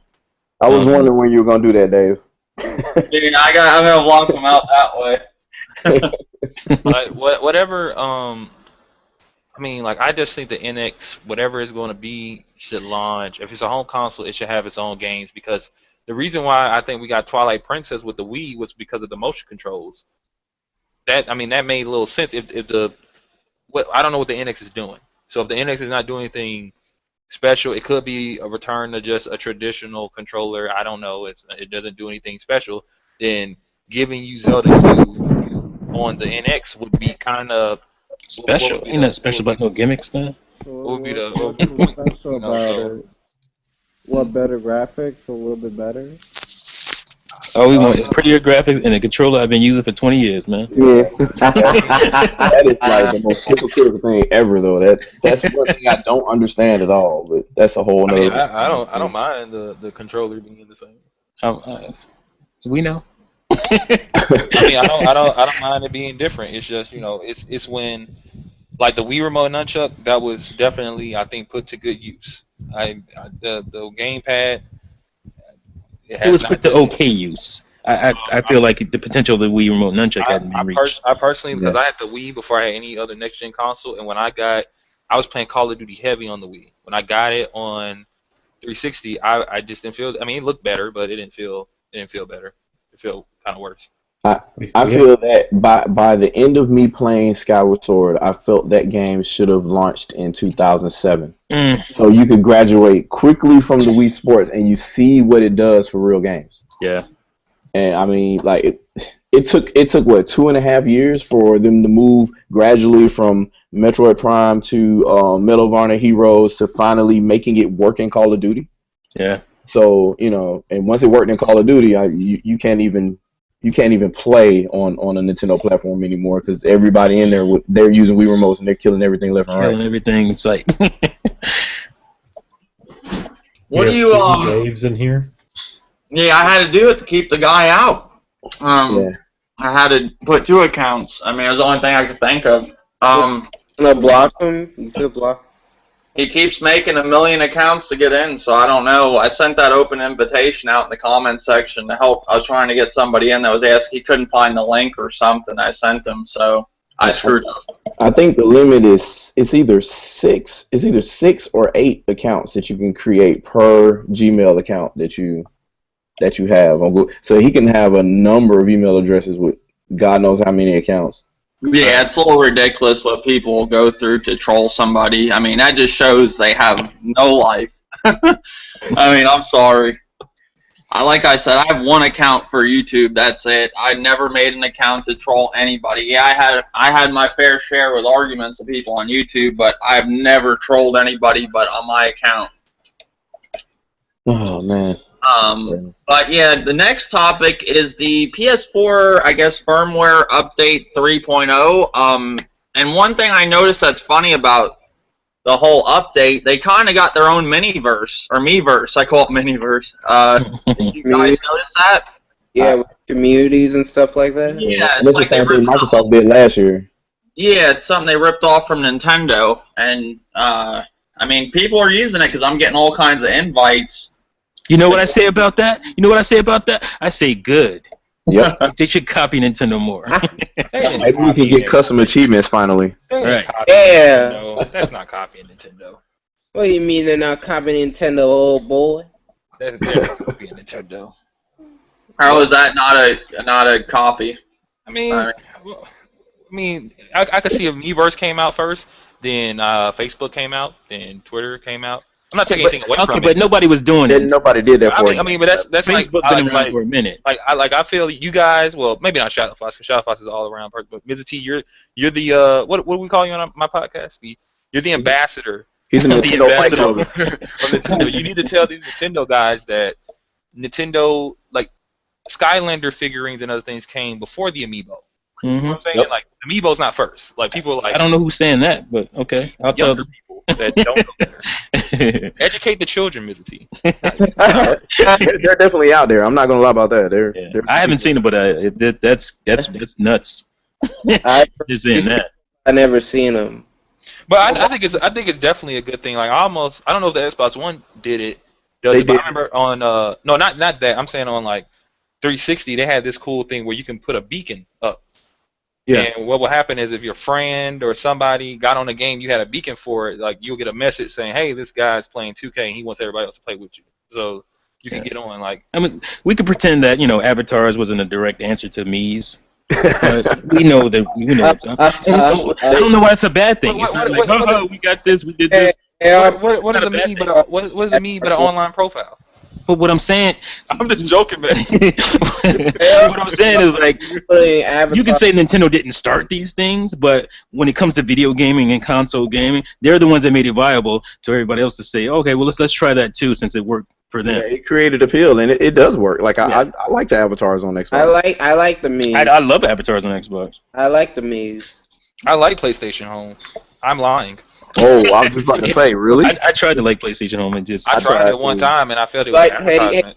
King, do you like The Sims? I never really got into The Sims. Sims So 2 was really- pretty good. But I can't really answer that. You know what PlayStation Home felt like? It felt like I was in like An advertisement? mean life. school. I was in mean high school. It was like people were really cliquish on there. It was weird. It was weird. I think I got on there one time because if you got Well, on there, at a certain time, who tried the YouTube streaming? It's pretty good on my Have end. you tried it, Levon? I know. I've seen some people use it, and it works really well with YouTube channel. It's Tried the pretty what? easy for what it is. So can you stream from your camera too, or is it just Yeah, the you game can. plan? It's just like Twitch with the PS. Wait. Unless you have Playroom, you could try it with Playroom. Okay, it's basically like on Xbox when you stream with your Kinect to Twitch. I mean to Twitch, and PlayStation does now it does YouTube. What's the other one? Ustream and Twitch. And Ustream is very popular with the PS4. Like some people bought a PS4, I think, just to do a live show every day at their house. Their living room, yep. And Yeah, you see some like freaky so many stuff. people, and I'll ask them, I'll be like, "What game do you play?" And they're like, "Oh, I got Call of Duty." It's like the only Hey, Dave, when you press the share button on the Playroom, it actually displays the Twitch and the YouTube and the Ustream. So you could hypothetically speaking stream it to YouTube. Okay. Yeah. Yeah, it's basically the new the whole YouTube streaming that everybody's talking about. I've seen some people actually do it with their channels and gain tons of subscribers because Twitch is like everybody's big on that already. Now YouTube streaming's like it's a new thing. So it's if you're trying to get big on your like how Twitch is, like how you try that. I don't know have any of you guys ever done Twitch? I did Twitch, and it's like you said, it's if you haven't been in there in the beginning, it's hard to like get people over there. But Yeah. that's why I think YouTube gaming is a good idea because it's new, and if you get in there early, you get people to gravitate to you. Like I just hit over 100 followers on Twitch. And, it took a while to get there. Like like YouTube, you already got a following, so when you go live, they know. But Twitch, some people don't want to. Like, I put a video up and go over to Twitch. That's something extra. Yeah, it's an extra step. You got to go. That's too much for them. But I mean, I met some cool people off of Twitch, so I do like doing Twitch. I'll always do Twitch, but it is kind of a pain in the ass. I gotta make a video to tell people when I'm going live every time. It's only like 5-second video, or but it's still annoying. So this thing, some people have done it and helped their channels a lot. I think that's the best thing about the update itself is the YouTube streaming, but everything else is kind of average. Yeah, I say the update, basically the big thing about it is the YouTube streaming, and then it got the communities. And I'm trying to think of anything else that's big with it. Now, online storage, you get 10 gigs instead of 1. Yeah, that was the first thing I heard about. Wait, what's that? You got storage, offline storage. Yeah. Now with Xbox Live going down, I noticed this when I was trying. It said I couldn't access my saves because my saves go to the cloud on that too, right? On Xbox. Yeah, the Xbox Live cloud. What they're eventually going to do is they're going to move all that to your OneDrive account. Is what they're going to eventually end up doing. Yeah, so that's pretty good for the PS4. The whole 10, you get 10 gigs instead of 1. So I mean, a lot of people don't know that your game saves go to the cloud on these even on the Xbox, it goes to the cloud. A lot of people don't know that. I think it goes to the console. It does. You can set it to go to the console, but that is extra space you don't have to use. You know, with these hard drives being so small off the rip, it's actually cool that your saves go to the cloud if you have Xbox Live. If you had an issue like I had, we had to delete or I had to restore my whole console because of that stupid error. Well, you can also. I'm sorry. No, I was just saying you can get your saves back at least. You know. Yeah. Well, you can also transfer them to a USB drive as well. Oh yeah, you can do that. Yeah. Game DVR got me, and it still got me. So I tried to delete everything, and I'm like, oh god, I forgot about everything I did in Killer Instinct. What's and it just synced. So that worked. I'm glad it did, because if it didn't, I'd be pretty upset. Yeah. But yeah. All right. And then, so that's the PS4 update. What do you guys think about with the Assassin's Creed game? You know, the new one, Syndicate, I think it's called. Where there's a transgender player now called. Dave, I'm a social reject. How did that happen? Like you. Because Google Plus Hangouts is weird. Sometimes you can get as many people in here as you want. It's random. I don't understand that. It has a technically it has a cap, but there are times where we had like 20 people in one chat. That's crazy. It's not supposed to let you do that, but it can. Are they supposed to be like 8 people? I don't know. Sometimes just dropped 2, so you got 2 more slots open. Yeah, so they come in, whatever. Yeah, the Assassin's Creed Syndicate. There's gonna be a transgender Ed Weiner, or I think his name is. What do you guys think about that? Putting transgenders in games. I remember we had a discussion a while back. I think Mr. T was on when we talked about Fallout 4 having the first ever, it had a gay person going in the game with the main dude. What do you think about all this, like with games and transgender people now? And I think it's about time they caught up to what Nintendo had that a long time ago. Again, they copied Nintendo, man. Birdo was a transvestite a long time ago. But why do you think Samus was cross-dressing? Exactly. Why do you think they're putting a transgender in a game just because of Bruce Jenner and Caitlyn Jenner? Is that why it's the popular thing? It's the popular thing to do now. It's possible. I mean, obviously, with the Caitlyn or whatever doing their thing. I don't know how to address that person anymore. It's like him or her, whatever. with Caitlyn doing Caitlyn's thing, obviously that's in people's mind and whatnot. And you can get a little buzz going from that. I don't see a problem with it per se because these people exist. And if you're gonna make a video game that represents the world, then you got to represent all of the world. No. So, but that's good for kids. Like, you think that's cool? Kids to play and look at transgender. Yeah, because that's an M-rated game anyway. Why? No, you don't become a transgendered. I don't think, man. I don't know science on this. I don't think you should. I don't think that's a good thing. That's not a good thing. It just depends because I heard someone bring it up about Assassin's Creed having it, and they were like, it may be the Red Dragon that said this, like.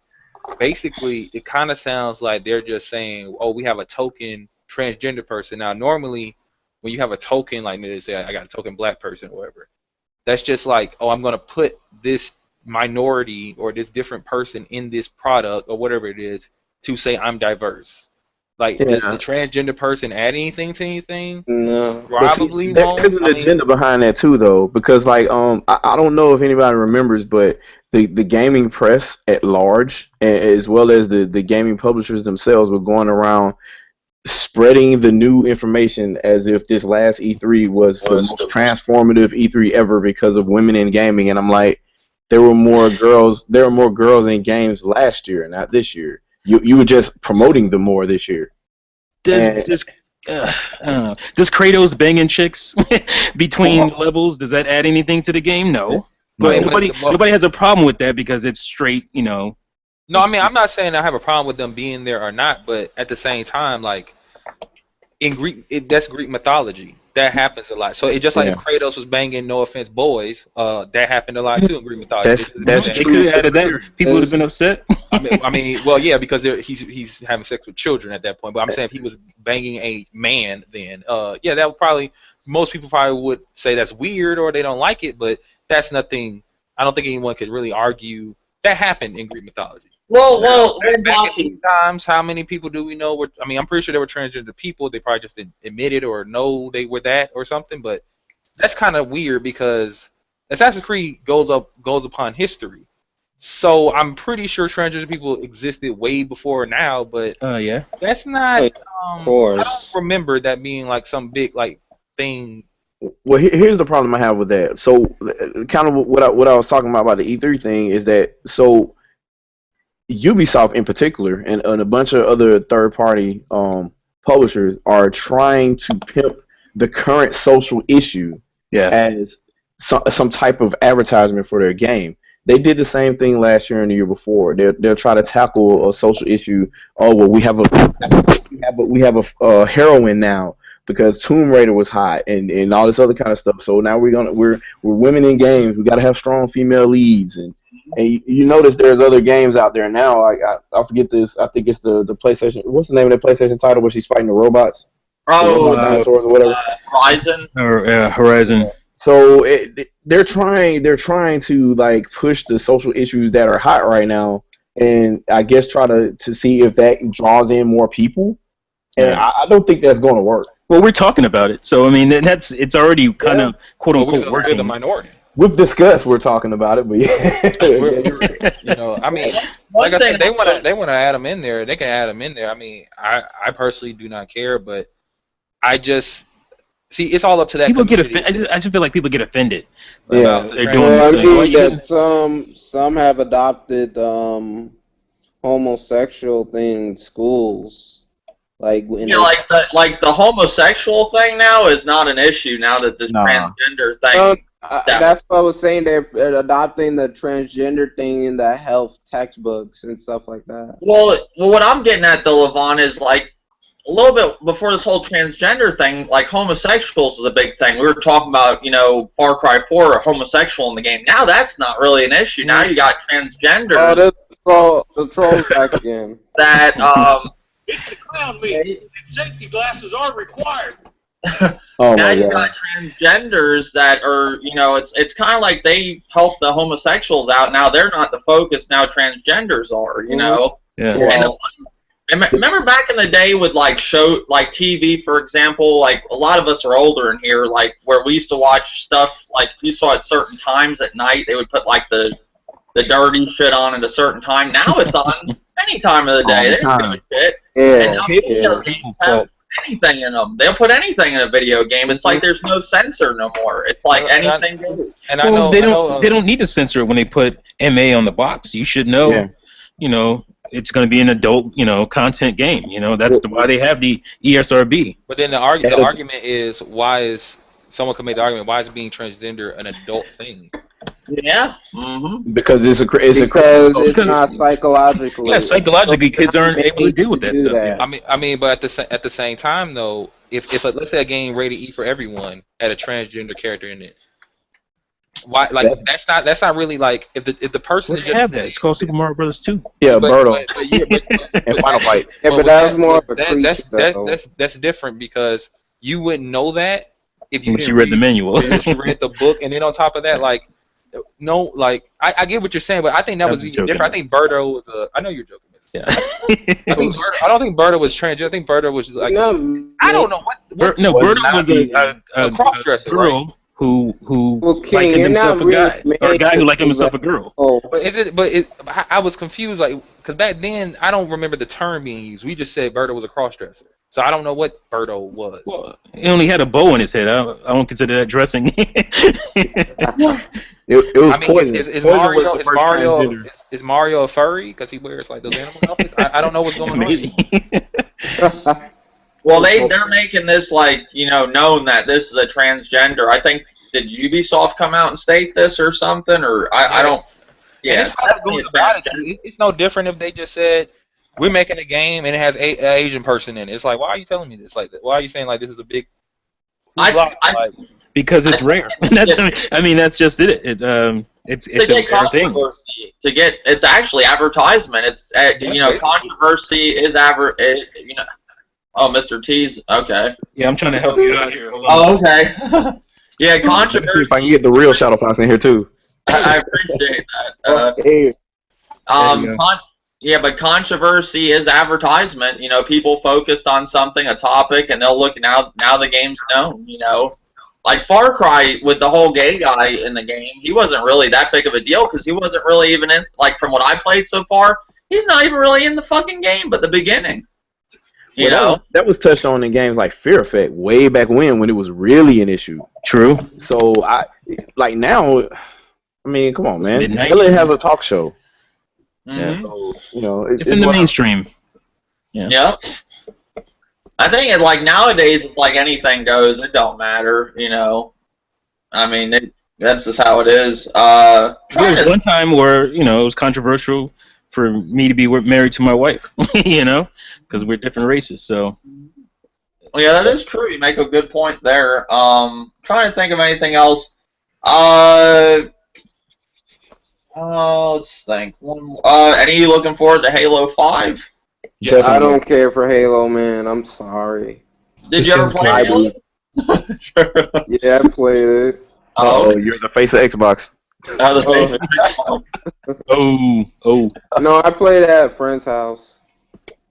Oh, okay. All right. Well, if you don't like it, I mean, everybody has their own opinion and everything. I think it looks pretty good. They showed the opening sequence to it. Looked pretty good. I don't want to look at anything because then that kind of ruins things. But I did see that. It looked pretty cool. I think it'll be a good. Halo. I play more for the campaigns though. I'm not like. Yeah, definitely. But Halo 5 will probably be the best shooter that we can this Okay. Yeah, I think I can agree with that confidently. Yeah. Yeah, it might be pretty good because I mean, judging by some of the other ones I played, did any of you guys play the beta for Rainbow Six? I did. I mean, I see the potential in that, but I'm also playing it on PC where that audience is there for that type of game. Yeah. Also, I don't know how that's gonna last, and man, it's cool. It's cool, but they really Ubisoft really this is like a Watch Dogs thing. They downgraded the hell. Oh yeah, it's downgraded. Ubisoft is slipping in the last couple of years. I thought my textures weren't loaded. Was that bad? Target renders, man. Target renders. And then I remember like my boys were getting mad at me at the time. I was in a gaming group, and I was just telling them, look, they just got us with Watch Dogs. This game is gonna look this way. It has to look this way. They're actually playing it with the controllers. I said that doesn't mean anything. I said, what does it take for me to run a video and sit there and clack my fingers with the sticks? It doesn't mean it's really going on. Or it could be really going on, and then you open the panel behind the box, and there's a PC in there. They're using an Xbox controller on a PC. That's nothing. Yeah, that's all it is. That's all it is. I think Ubisoft is probably the biggest offender when it comes to the smoke and mirrors and the downgrade. It's really bad. For sure. Yeah, the game. Now, me and Gernpachi were talking about this before the podcast, but that game does look downgraded. But I'm hearing from I was watching. I don't want to take shots at anybody, but I was watching somebody's video before this podcast. They were talking about the Need for Speed beta. They're saying, "Oh, it looks like a last-gen game. It's straight up dog shit." I just played it. The game looks good. It does look good. Now you got some people that will. Every game looks like last gen that comes out. 2 gens ago. That looks like PS2 game, man. What does that even mean though? Like some last gen games still look awesome. So even saying that it's sort of like a compliment in a way. I'm sorry, I got a problem with that because Forza and Gran Turismo is this. Why the hell do you kill about the graphics for Need for Speed? It's supposed to be fun. Yeah. Need for Speed's an arcade type game, and it's not supposed to be so realistic. it's supposed to just be, like I will say though, it's an improvement from Rivals. Rivals was a disappointment. And I think they aim for, the older Need for Speeds, and it seems like that's where they're going. I remember in Most Wanted where they had those cutscenes and stuff like that, and in this one they actually use actual people. So you're like the camera's looking out at these people, and that's you. And basically, it's one of them little quirky little stories that you're trying to move up probably in rank, and this guy finds you and you're a great racer and he wants you to join his club. And this one dude is watching, he's down in the whole fucking thing like it's terrible. It's like it's Need for Speed. That's how it was. Need for Speed Underground type of stuff. Yeah, I mean... Underground was fun, the first one. Love Underground. I think it'll be a good Need for Speed. I don't know if I'm going to buy it day one. I mean, you do have Black Friday rolling around the corner. I don't know if that comes out before Black Friday. I think it comes out around November 10th or so, somewhere around there, Need for Speed. So it does look good to me, in my opinion. What I played so far, the cars look good. I mean, it's not going to look like fucking Forza. Forza looks really good, But it's an arcade type racer.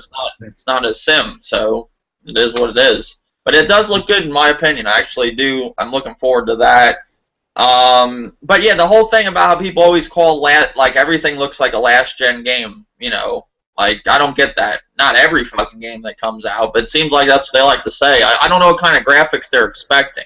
I think the people that say that, they don't even really know what they're actually saying and what they're actually looking for. Like with the details of the visuals themselves. I think they just like to talk shit. When you're talking last gen, like 2005, then you're talking about something. Yeah, that's a little bit different. Yeah, you're talking like 2012 or something. Then those games look pretty good. What you do, like what a lot of people in this community like to do, is say things, and then when they get mad when you do this though, and it's not even out of like disrespect. You may just be a little lost about what they mean, so you just ask them, "Can you explain what you mean by that?" Yeah, and they never want to explain. They can never explain anything. Like someone will say, "Oh, I like this game. It's really awesome. It's one of the greatest games ever." Blah blah blah blah. And I'm like, "What'd you like about it? Why? What'd you like about it?" And they're like, "Oh, it's great. Awesome." You mean then be in detail about the game? Yeah, they can't go in detail. Like if someone says, "Oh, this game looks last gen," well, tell me why. Yeah. And if they say, I don't know what they would say, like, because 9 times out of 10 they say, "Oh, the textures don't look good," and I'm like, "What do you mean by that?" Okay. I don't they can't explain past that. They just use the word textures because they hear everybody else say textures. They don't know what that is. I mean, that could be the art style. That could be anything. Yeah. Now Xenoblade looks like a GameCube game though. Xenoblade.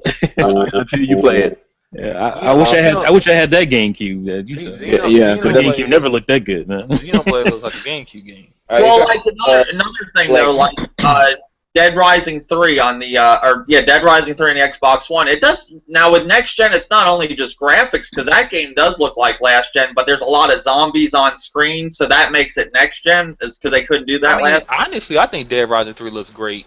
Yeah, I don't think it looks like a next gen game. It looks like a next gen game. Graphics aren't the greatest, but there's a lot of shit going on screen at one time. So that's what to me would probably make it next gen, because I don't think they could do that on last gen, could they? With all them zombies. Not all them zombies, and then Dead Rising in the past had a lot of loading. I don't even think this game. We're calling it loading. So I mean, I think Dead Rising 1 looks good. With regards to drawing them on screen, though, that's something that can be doable. Giving them different or somewhat different AI is what's going to be heavy. So, like, if you give them all the same AI, you could put millions of them up there. I don't know if any of you guys played Cameo before, drones. But the screen is full of different drones because they all have the same AI. Yeah. And they're literally the same texture, so you can put millions of them out there. It's just once you have them doing different things, that's when stuff starts to load. So it depends on how they coded the game and what kind of writes to the CPU they're doing every other clock cycle or whatever. That's what's going to determine that, and that's more CPU bound than it is graphics bound, if you will. So, Dynasty Warriors always had a lot of enemies on screen. Assassin's Creed Unity, they said they didn't make that a last gen version because there were so many things going on screen at once with that game. So I think they said every NPC had their own different AI or something like that. I think that was the claim. I don't. That's almost like saying every developer that made that game had his own. Stuff is going on. I gotta get my life together. What? Someone listen to Rocky 2K in the background. Levon, that's Levon. Dude snuck back in again. I was like, what's going on? Levon. Okay, other than that, I guess the main topic, how do you guys enter and escape the Crumside? Do you guys know? Like, let's talk about this. Like, what makes you become, like, in the Crumside? What do you think considers a channel to be in the Crumside? Because I see channels that have the subs that I have that have nothing to do with this side. And are they in the Crumside? You just, if you're low in subs, does that make you start out in the Crumside? Let me hold my nose up while I say this. I think once you hit 2,000 subscribers, oh, you're out of the you're now out of the crumbs. No, that's Hold on, Mr. T, let me give you a monocle. Mr. T, your pinky was down when you were drinking your glass. You had to put it up. I'm a pinky. I got to put the pinky. Oh, I'm sorry. Yes, 2,000 subscribers and about 2,000 views per video. The Crumside is like, it's really sad because all it is a mindset. It's a made-up terminology. It's all it is like, oh, you're on the Crumside because what? You have low stuff. So that means anyone that just started a channel is in the Crumside, but that channel may not do any of the things that obviously the people in the quote-unquote Crumside do.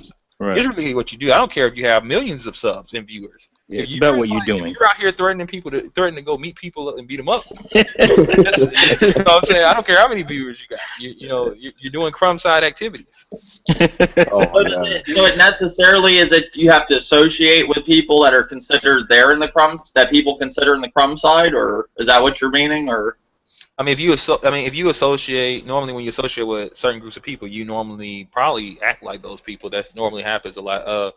It's really just how you are and how you handle your channel. Like, for example, it's a guy named Kickshaws. He's in my gaming community. He doesn't have that many subs and views. He just started his channel, but is he the Crumside? No, not based off his content, not based off what he puts out there and how he. What's the content that makes you in the Crumside? Drama videos?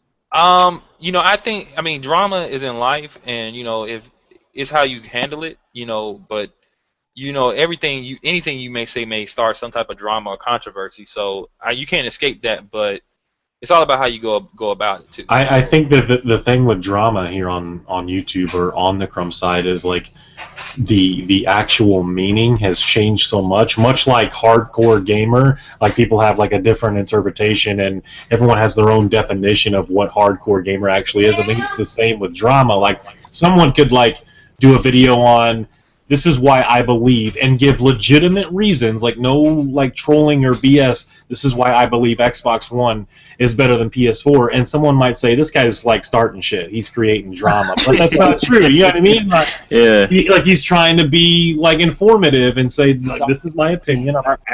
I'm giving you facts, but people will say this is console wars, this is drama, this is Crumside, and it's just. I think if you're focusing more on other people in the community and not on games, that's Crumside. Yeah, that's what I was about to say. If you look down your video list and every title you have begins with somebody's name, then chances are you're doing it wrong. Or you got like 20 rant videos in the list. I mean, but that's a little. That's people that are Crumside escapees. Well, how do you? That's another thing. Well, how do you escape the Crumside? Do you have to hit a certain amount of subscribers? Like, it's not based off of any of that. The Crumside, it's not about viewers and subs. The Crumside is really how you are. It's like saying someone. It's the difference between living in the ghetto and acting ghetto. You understand what I'm saying? But see, that's the difference with that too. You can't compare that to the Crumside because the Crumside doesn't exist compared to an actual ghetto. So that's why they don't make any sense. So would you say it would be quality versus quantity? I don't know, because I would say this: there are quality. It's quality in quantity.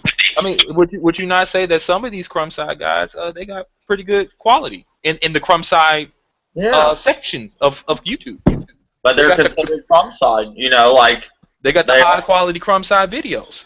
Yeah. So I don't know what that means. Like it just made it up. That's all it really is. Like, I didn't know. If I say he was Crumside right now, then he's Crumside. Yeah, like, I don't get how you get into the Crumside. I mean, I could tell, like, who's in the Crumside and who's not, and I don't care if I'm in the Crumside. It is what it is. But I just want to know, like, what considers you to be in the Crumside? It must be who you associate yourself with. There's no answer to that. There's really no answer. Yeah, everyone's Exactly. gonna have their There's no own like idea of definitive what answer that to means. get out Crumside. There's no like definitive solution. Honestly, like I'm with Krimpachi. It's a stupid label. It's a mental thing. Crumside doesn't actually exist. It's just like a term that was like given to us. I don't know who started that. I can't remember, but I don't think a Crumside actually exists. If anything, like this side of the gaming community as a whole on YouTube is more informed, probably has more hardcore gamers than just people playing like different, a different variety in games in general, as opposed to the much larger channels that kind of focus on like what's hitting, what's popping, like the most popular games. Like that's what they do. You know what I mean? Yeah, I don't trust those. Good point. Who's this? Looks like Demon Ralph came up with that term. Who? Demon Ralph. Demon Ralph just got on YouTube, didn't he? Yeah. Well, now That is. now the This the whole video says Introduction to Crumside. Nah, that's not. Nah, that Crumside is a very old. I was just like what in middle school when I started hearing that crap on YouTube. So Yeah, but this was like what, this 2 was years ago then? 2 years ago, maybe Mr. T, if that was 2 years ago, I'm one of the smartest young people you know. Okay, yeah. So I'm sorry, not March, but January 2013. I prefer watching the smaller channels. I usually find not only am I more entertained, but I feel like I'm more informed as a gamer by somebody that's actually playing a wide variety of games as opposed to Same just with like me, I see. Agreed. I agree. 100%. yeah the bigger channels they're doing like you said the more popular games. Yeah. Like with what I see of the Crumb side, which I think people in the Crumb side do mostly, or like what we do is like opinions on things and stuff. I see other dudes that don't even do that. They're just basically talking about the popular game that's out or playing it on their channel, stuff like that. Well, I have a question for you guys. Is video responses considered drama videos? I mean, what is the response? Like, It depends on how the response is. Like, what's the content? Like if Icy made a response saying he's excited for Fallout 4, and I say video response to Icy, and I'm talking about how I'm excited for Fallout 4, then obviously that's not drama. I'm just expressing my excitement. Like, but some people would take it as drama though. Like, oh, why you starting shit? Well, you know what? That's actually interesting because Joe the Apostate Cow, I think he's got a new channel or something, but That's a me name. and him used to make back and forth videos responding to each other. And people know how I am. Like when I notice stuff, I don't mean any harm, but if it's a duck, it's a duck. You know what I'm saying? And Joe, me and him had this little disagreement between like last gen games and next gen games and how they affect one another. And he was saying something about The Witcher, and I said, well, Joe, in the past you said this, but now you're basically saying what I was saying, but you disagreed before. So you're being hypocritical. And Joe just said, you know what? I was being hypocritical and left it alone. But see, the people in the comments were acting like an ass, saying, why did you say you were being hypocritical? Why didn't you disagree? And he was like, because he's right. I was being hypocritical. So that's where, we like you. We want you to win. That kind of thing. Even a win thing. Like if the that's how they feel. Yeah, I don't know. He's our guy. Joe's our guy, so we want him to win. The argument. I don't know. But the thing is funny, like some people consider certain people to be in the Crumb side, but I want to know what they're doing to be in the Crumb side. Is it drama? Like a lot of people consider Mr. T to be in the Crumb side. I'm gonna be honest with you. Crumb side or not, like out of respect for everybody. This is no disrespect to anyone, but like just for the viewers, I don't care if you're the Crumb side or not. If you're gonna show your face on camera, please wash your face. especially if you're gonna have an HD camera on. Oh man. Oh my god. I mean, look, there's so many people that get on camera, and I'm like, damn, you got eye boogers. It's like you just got up. Like, can you give us an example? Can you give us a name or two? Anybody that gets on camera that looks like they didn't wash their face. Well, there's people that go on camera with dirty ass shirts. I mean, don't clean. It's. I mean, I expressing the same white beater shirt.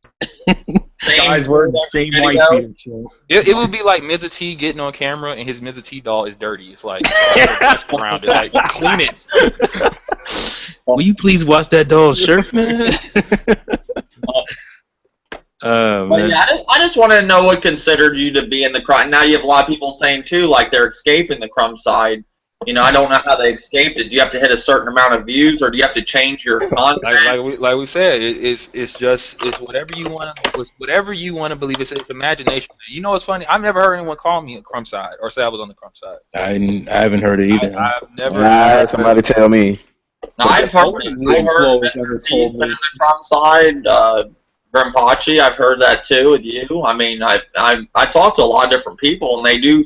What? Some people consider a lot of us the Crumside, but I want to know how we got in here. Do you just start out because you start out in the beginning? What is it? Well, I what started does it out mean as to a be a crumb, gameplay though? channel. Like, what does that even mean? Like, I'm a crumb of what? Like cookie?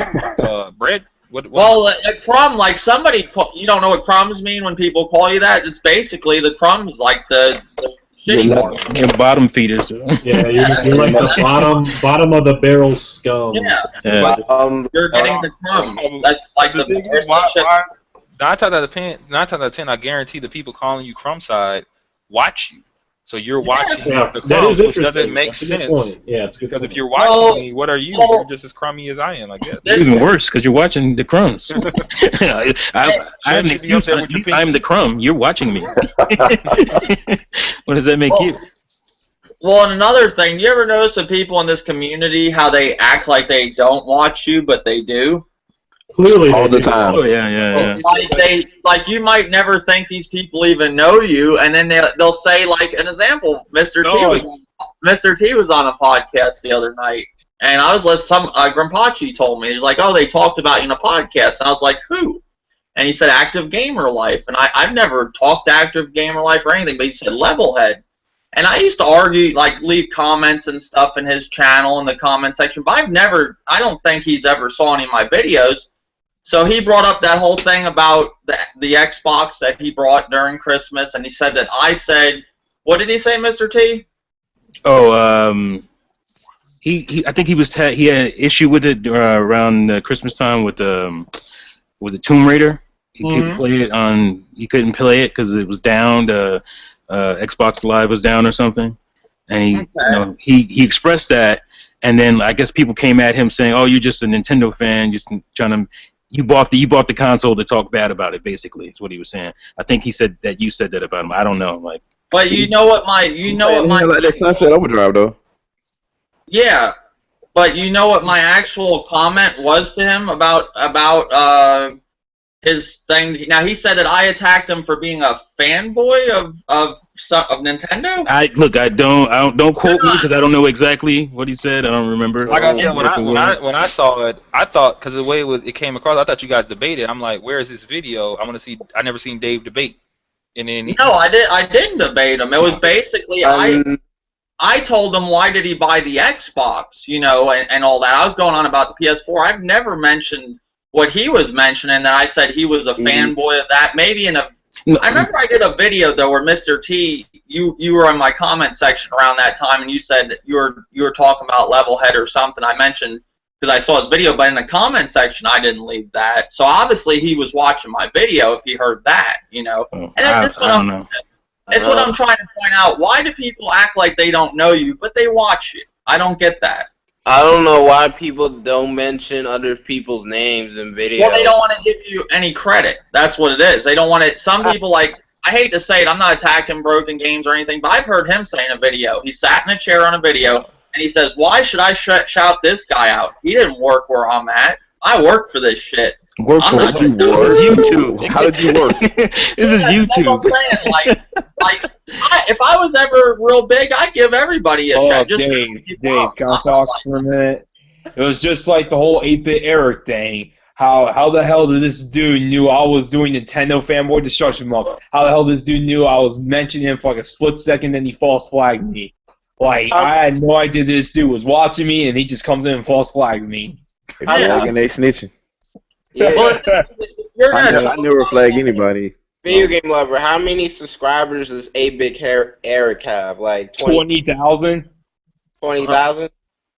Yeah. But he would never mention you in a video because that would be giving you recognition. He mentioned me on Facebook, though. He mentioned me on Facebook, and he calls all his fans to start attacking me. Yeah, see, nobody's They're gonna never get going to subs. get. It's like almost like some people want to keep you down in the bottom. They don't want to see you ever rise, get your channel big. Right? Yeah, that's how I felt when I first came in. I didn't come in attacking anybody. I would expect people, that were in this community, like, why aren't you welcoming me instead of trying to attack me for what I'm doing? Like, I wasn't attacking anybody. Because Menza T, this is the genius, because this is why it's the Crumside. This is why they call it that, because what they think is, if I shout you out, you're going to get the crumbs, which is the ad revenue that I could be getting. So I'm not going to say anything. It's just like, I think someone mentioned earlier, saying if you have a lot of videos mentioning someone's name, then you're doing Crumside stuff. But see, that's tricky, because someone will say, Xbox just got an update, and then you think the video is about that, but it's like half a second about the update, then it's subliminally talking about someone else, the entire video. And you're like, well, you wouldn't think that was drama if you just saw the title. When you listen to it, you're like, this guy's clearly like yelling and screaming about someone. You can't. It's weird. I don't know why. Like I said, I say people's name because I don't care if it's one person. If it's one person or 100 people. If I can show someone that this person ain't doing something right, and whether you want to stay away from them or not, I just want to put it out there. Yeah, I think Dave was right though. I think a lot of people, if you come in, they try to kill you before you gain an audience. I think, I came in, with my, my savvy editing and my green screens and all that stuff, and I think a lot of dudes, didn't like that. They didn't want me to, No, you got nice editing, so you're good. You are a good editor. That Final Cut is on swole. Yeah, but instead of like, congratulating me like, oh, good stuff, man, bringing a new style to the, community, I got attacked. And then I got attacked for attacking back. It's like, what am I supposed to do? Yeah, nobody wants to, I always, whenever I started this podcast, it was always to help smaller channels out. Like, I was small when I started this podcast. I had 20 subs, and people were telling me. I remember that, Dave. Yeah, people were like, why are you like, I was going around the community asking people, like, can you start a podcast with me? You only have 20 subs. I'm not doing that. First person who agreed to do a podcast, one of the first people was RXL. He had 1,000 subs at the time, and he jumped on with me, and then I got Old Dirty, got everybody. But people didn't want to do it with me because I didn't have any subs. But when I got a little bit bigger, then they were all wanting to jump on. And I was like, oh, okay. That's how people are, though. Like, if they feel like they can benefit from you, then they're all about it. But they feel like they can't benefit from you, they don't give a shit. Yeah, you can't help me, so I ain't It's a Broken HD podcast, Big Gamer Small Talk podcast, just to make myself more bigger, just to for more exposure. Yeah, some people just pretty much now when that whole Nate thing took place, when me and Nate got into it, my channel got a little bigger. I had people hitting me up I ain't never heard of, trying to get on, jump on the podcast and stuff. But a lot of them people just are like Brimstone. Shout out to Brimstone. He told me a lot of people just will leech on to you to try to get ahead, to get ahead, and they don't really give a shit about you. Dave, did you know that it's been 1 year since that video Gamer Nate did to you when he pulled out that knife? Bro. You know how many people, and what's funny about Gamer Nate, you know how many people have hit me up on a daily basis, especially when I stream, asking me where Gamer Nate is, how he's doing. I think a lot of people miss Gamer Nate. I really do. Yeah, they do. I think they miss him for the wrong reasons, because I keep telling people, like, me and Nate used to talk a lot. Nate wasn't, no offense, Nate wasn't all there, and I think Nate has found peace. And it's like you're trying to bring him back to the retardation. Yeah, they want to bring him down. Don't leave Nate alone. If Nate want to come back, let him do it. But leave Nate. They want somebody to pick at. That's what it is, basically. Yeah, they don't want him back because they're like, oh, I miss Nate's views. They want him back because they want Nate to do something silly, and then they get mad at him. Yeah, is that what you're saying? They just want to troll them? Basically. Yep. Can I call myself out real quick? Drama. Go ahead. I'm gonna call myself out real quick. So here's the thing. So typically in the videos that I do, unless I'm calling out, say, people in the industry, if you will, I'm typically not going to name names because of the group that I'm in is not about that. So I try really hard to not necessarily finger point unless it's something that's associated directly with my channel and nothing else. So when I do a shadowcast, that's completely separate of anything else that I do, and everything goes. That we cussing, drinking, doing whatever in that. But whenever I'm doing just a shadowcast, Infernal Thought Process, or anything like that, I am specifically that is part of a group of gamers, and we don't tolerate that kind of stuff. Like that's not really, you get what I'm saying? That kind of, you got to be an adult sometimes, and sometimes you just got to kick back and relax. And that's why I have the shadowcasts I have that are completely separate from my main content that I do. And I don't want, if I do drop a name, it is usually in response. Mm-hmm. And that's the only time. I'm not just gonna go out and straight antagonize somebody and call their name out unless I'm responding to something else. And when I do, I'm doing it in great detail, showing everything that you did. So I'm not gonna leave any stone unturned. So they don't know that I'm just, hey, this person out here is just, he's trying to flame so and so over here just so he can get attention. No, I'm not doing that. I'm clearing up an issue. That's the only reason why I would even do that. But other than that, like the only name calling I would do is on the shadowcast, and it's usually just to fuck around and just have fun or whatever. It's just like now with me, like I'm doing these if the shoe fits, wears it type things, and that's only because like people are like, Grim, why don't you say who it is, because it is really too many to say. It's not a person. It's probably you. It's not a person. It's a lot of people doing these things I'm talking about. But you know, I've said others' names. The thing I don't understand is, like, I feel we're all adults, which I put in my brain means you should be somewhat mature.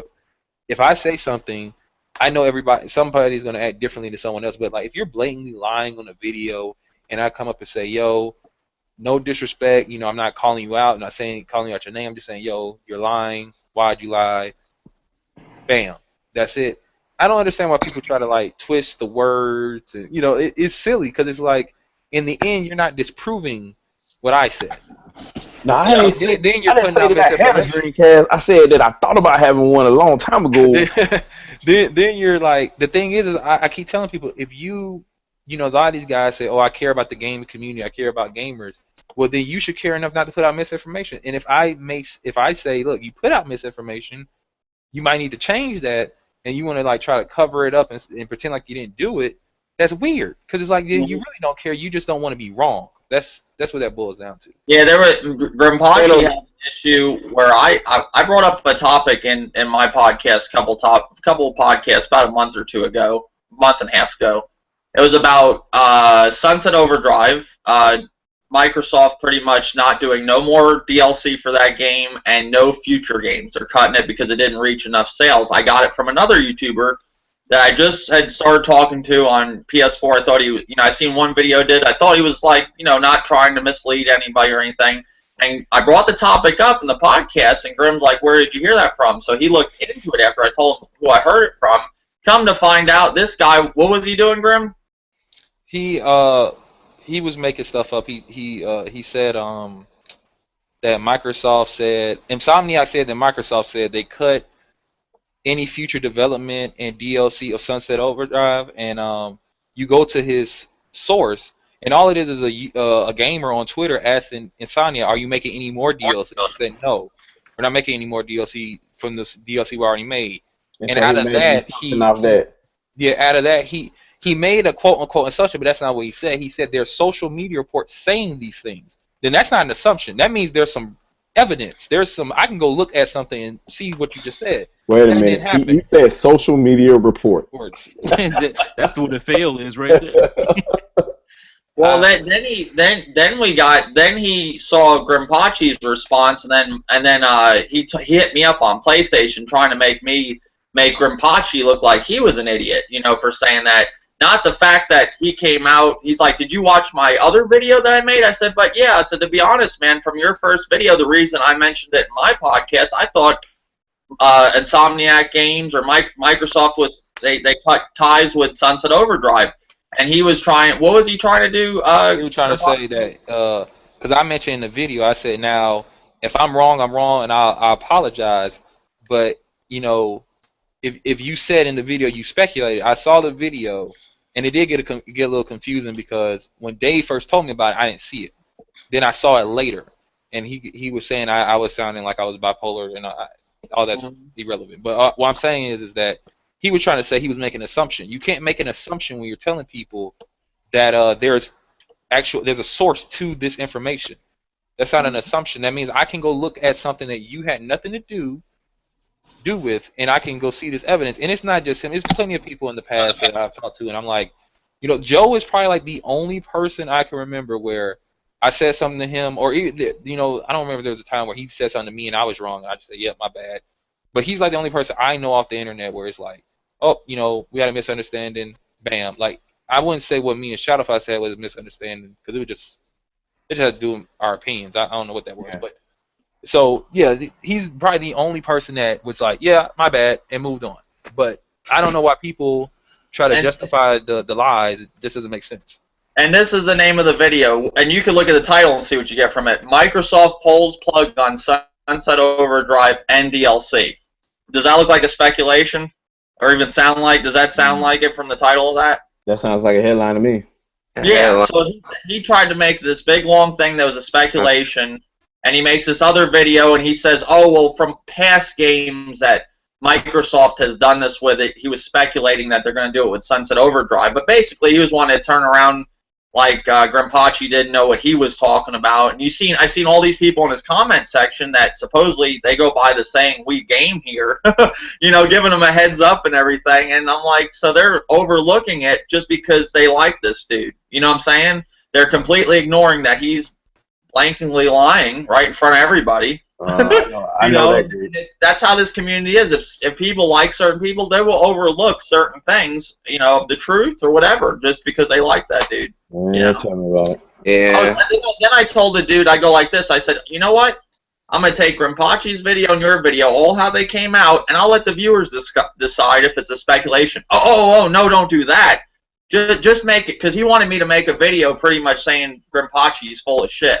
I said, no, I'm going to put all the videos up in the comment and the description, and they can watch them and decide if it's a speculation. And that was it. That was it. He never talked to me again. He mentioned in the video, because I said, why don't you two get in a debate in my channel, and you can say your points or whatever. He said, I said in his video, I won't be getting in any podcast anytime soon with them two when I release my video. He wanted me to just go against Grimpachi, so I don't know. That's how this community is. That sounds really familiar. You see, they really they don't want to do debates. They just want to feel right at that certain moment and don't want to do anything about it. Well, he was hoping nobody, and he got me because I didn't look. I just watched the video. I met the dude. I thought he was a cool dude. I didn't know he was spreading misinformation, and I was like, and it sounded about right to me because I know Sunset Overdrive didn't do that well. I guess Microsoft said it didn't, according to them, didn't do so well in sales, and I know how this generation is. If a game don't hit 1 million in sales, they don't really want nothing to do with it. But what did Phil Spencer just say? Huh? What did Phil Spencer just say, though? Like, he just went on record all throughout E3 and Gamescom that they're focusing on first party and they're going to support first party. But see, that's the thing, Shadow Fox, that when Dave told me, and I didn't see the video yet, that's what I was saying. It was very confusing because when he was saying what he was saying, it's not far-fetched because he was correct that Microsoft has dropped games in the past and you don't hear about these certain titles anymore. Then they come out and say, we're going to focus on games we own. They don't own Sunset Overdrive. So I was like, maybe they did have DLC, and maybe they did stop making them because they don't own the rights, and they don't want to mess with that anymore. But then when I see the video and I see the evidence, I'm like, that's nowhere near. That's like someone saying, hey, Activision, you make any more DLC for Black Ops 2? No, that game's old. They're not making more Call of Duty games anymore, guys. No DLC's already out, so they're not made. They already released DLC for Sunset Overdrive. So it was like it was a very tricky situation because at the end of the day, it was made up, but it was very believable.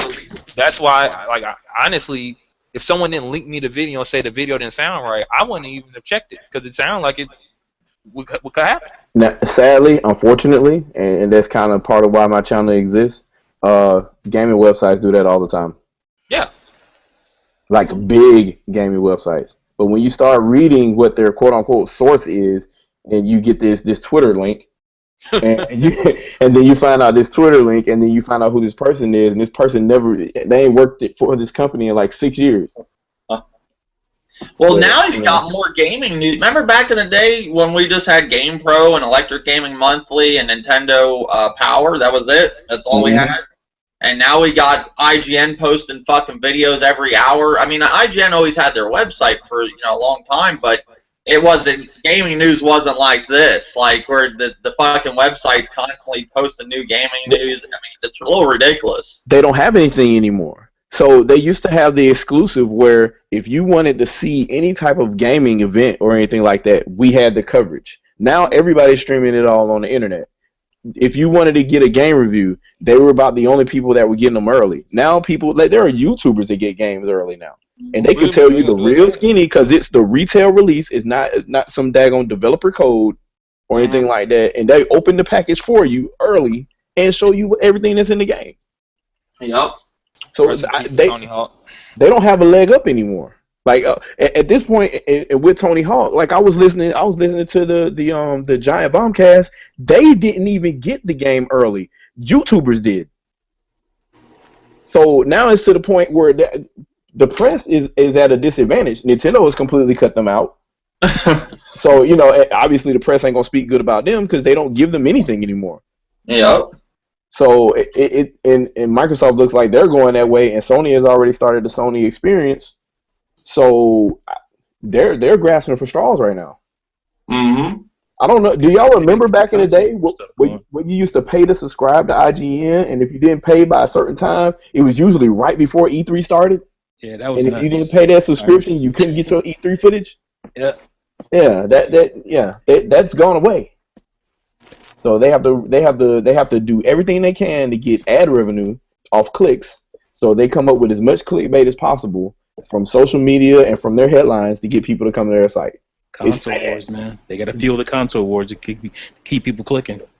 Yep. Well, yeah, they jumped completely on the console war, IGN. You never saw IGN do stuff like they're doing now. They need it. They don't have business without. They have to survive.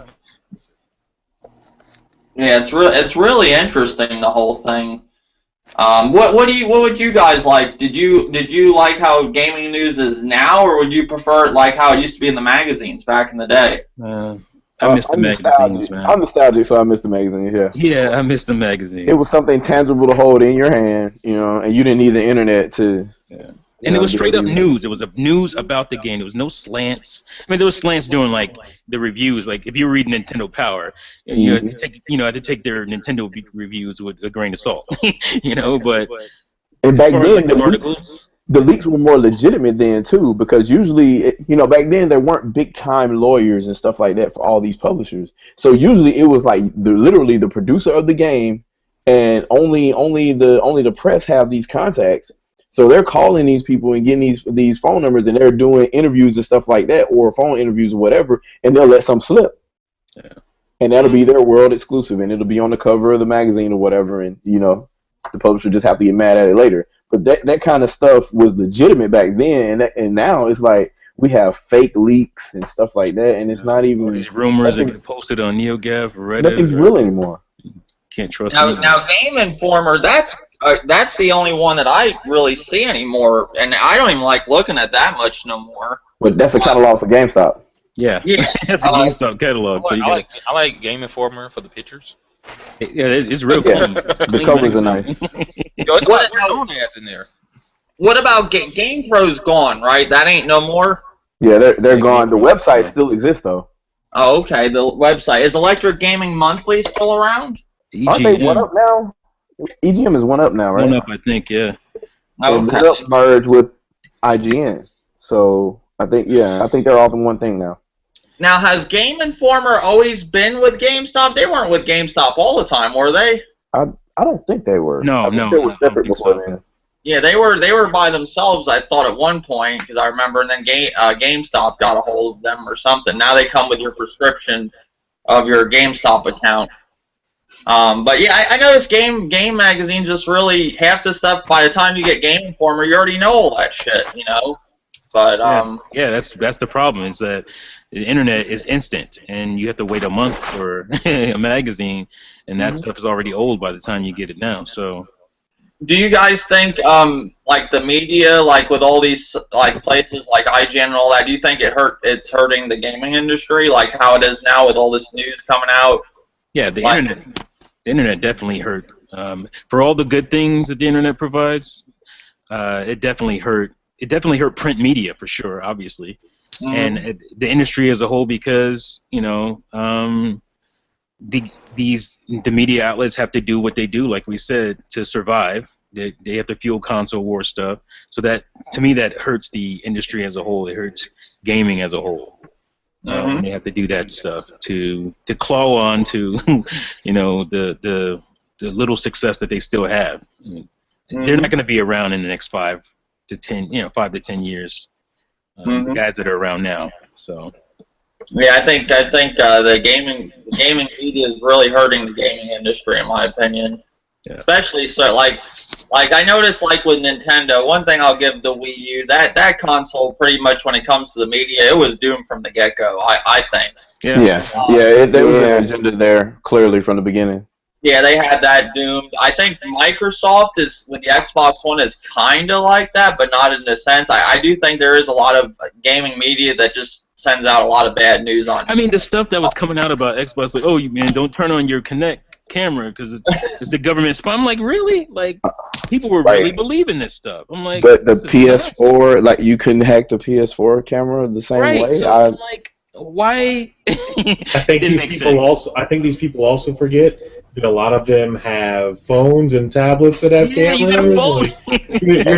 You're not paranoid about those, but you're paranoid about your gaming console. Can't the PS2 be turned into a bomb or something?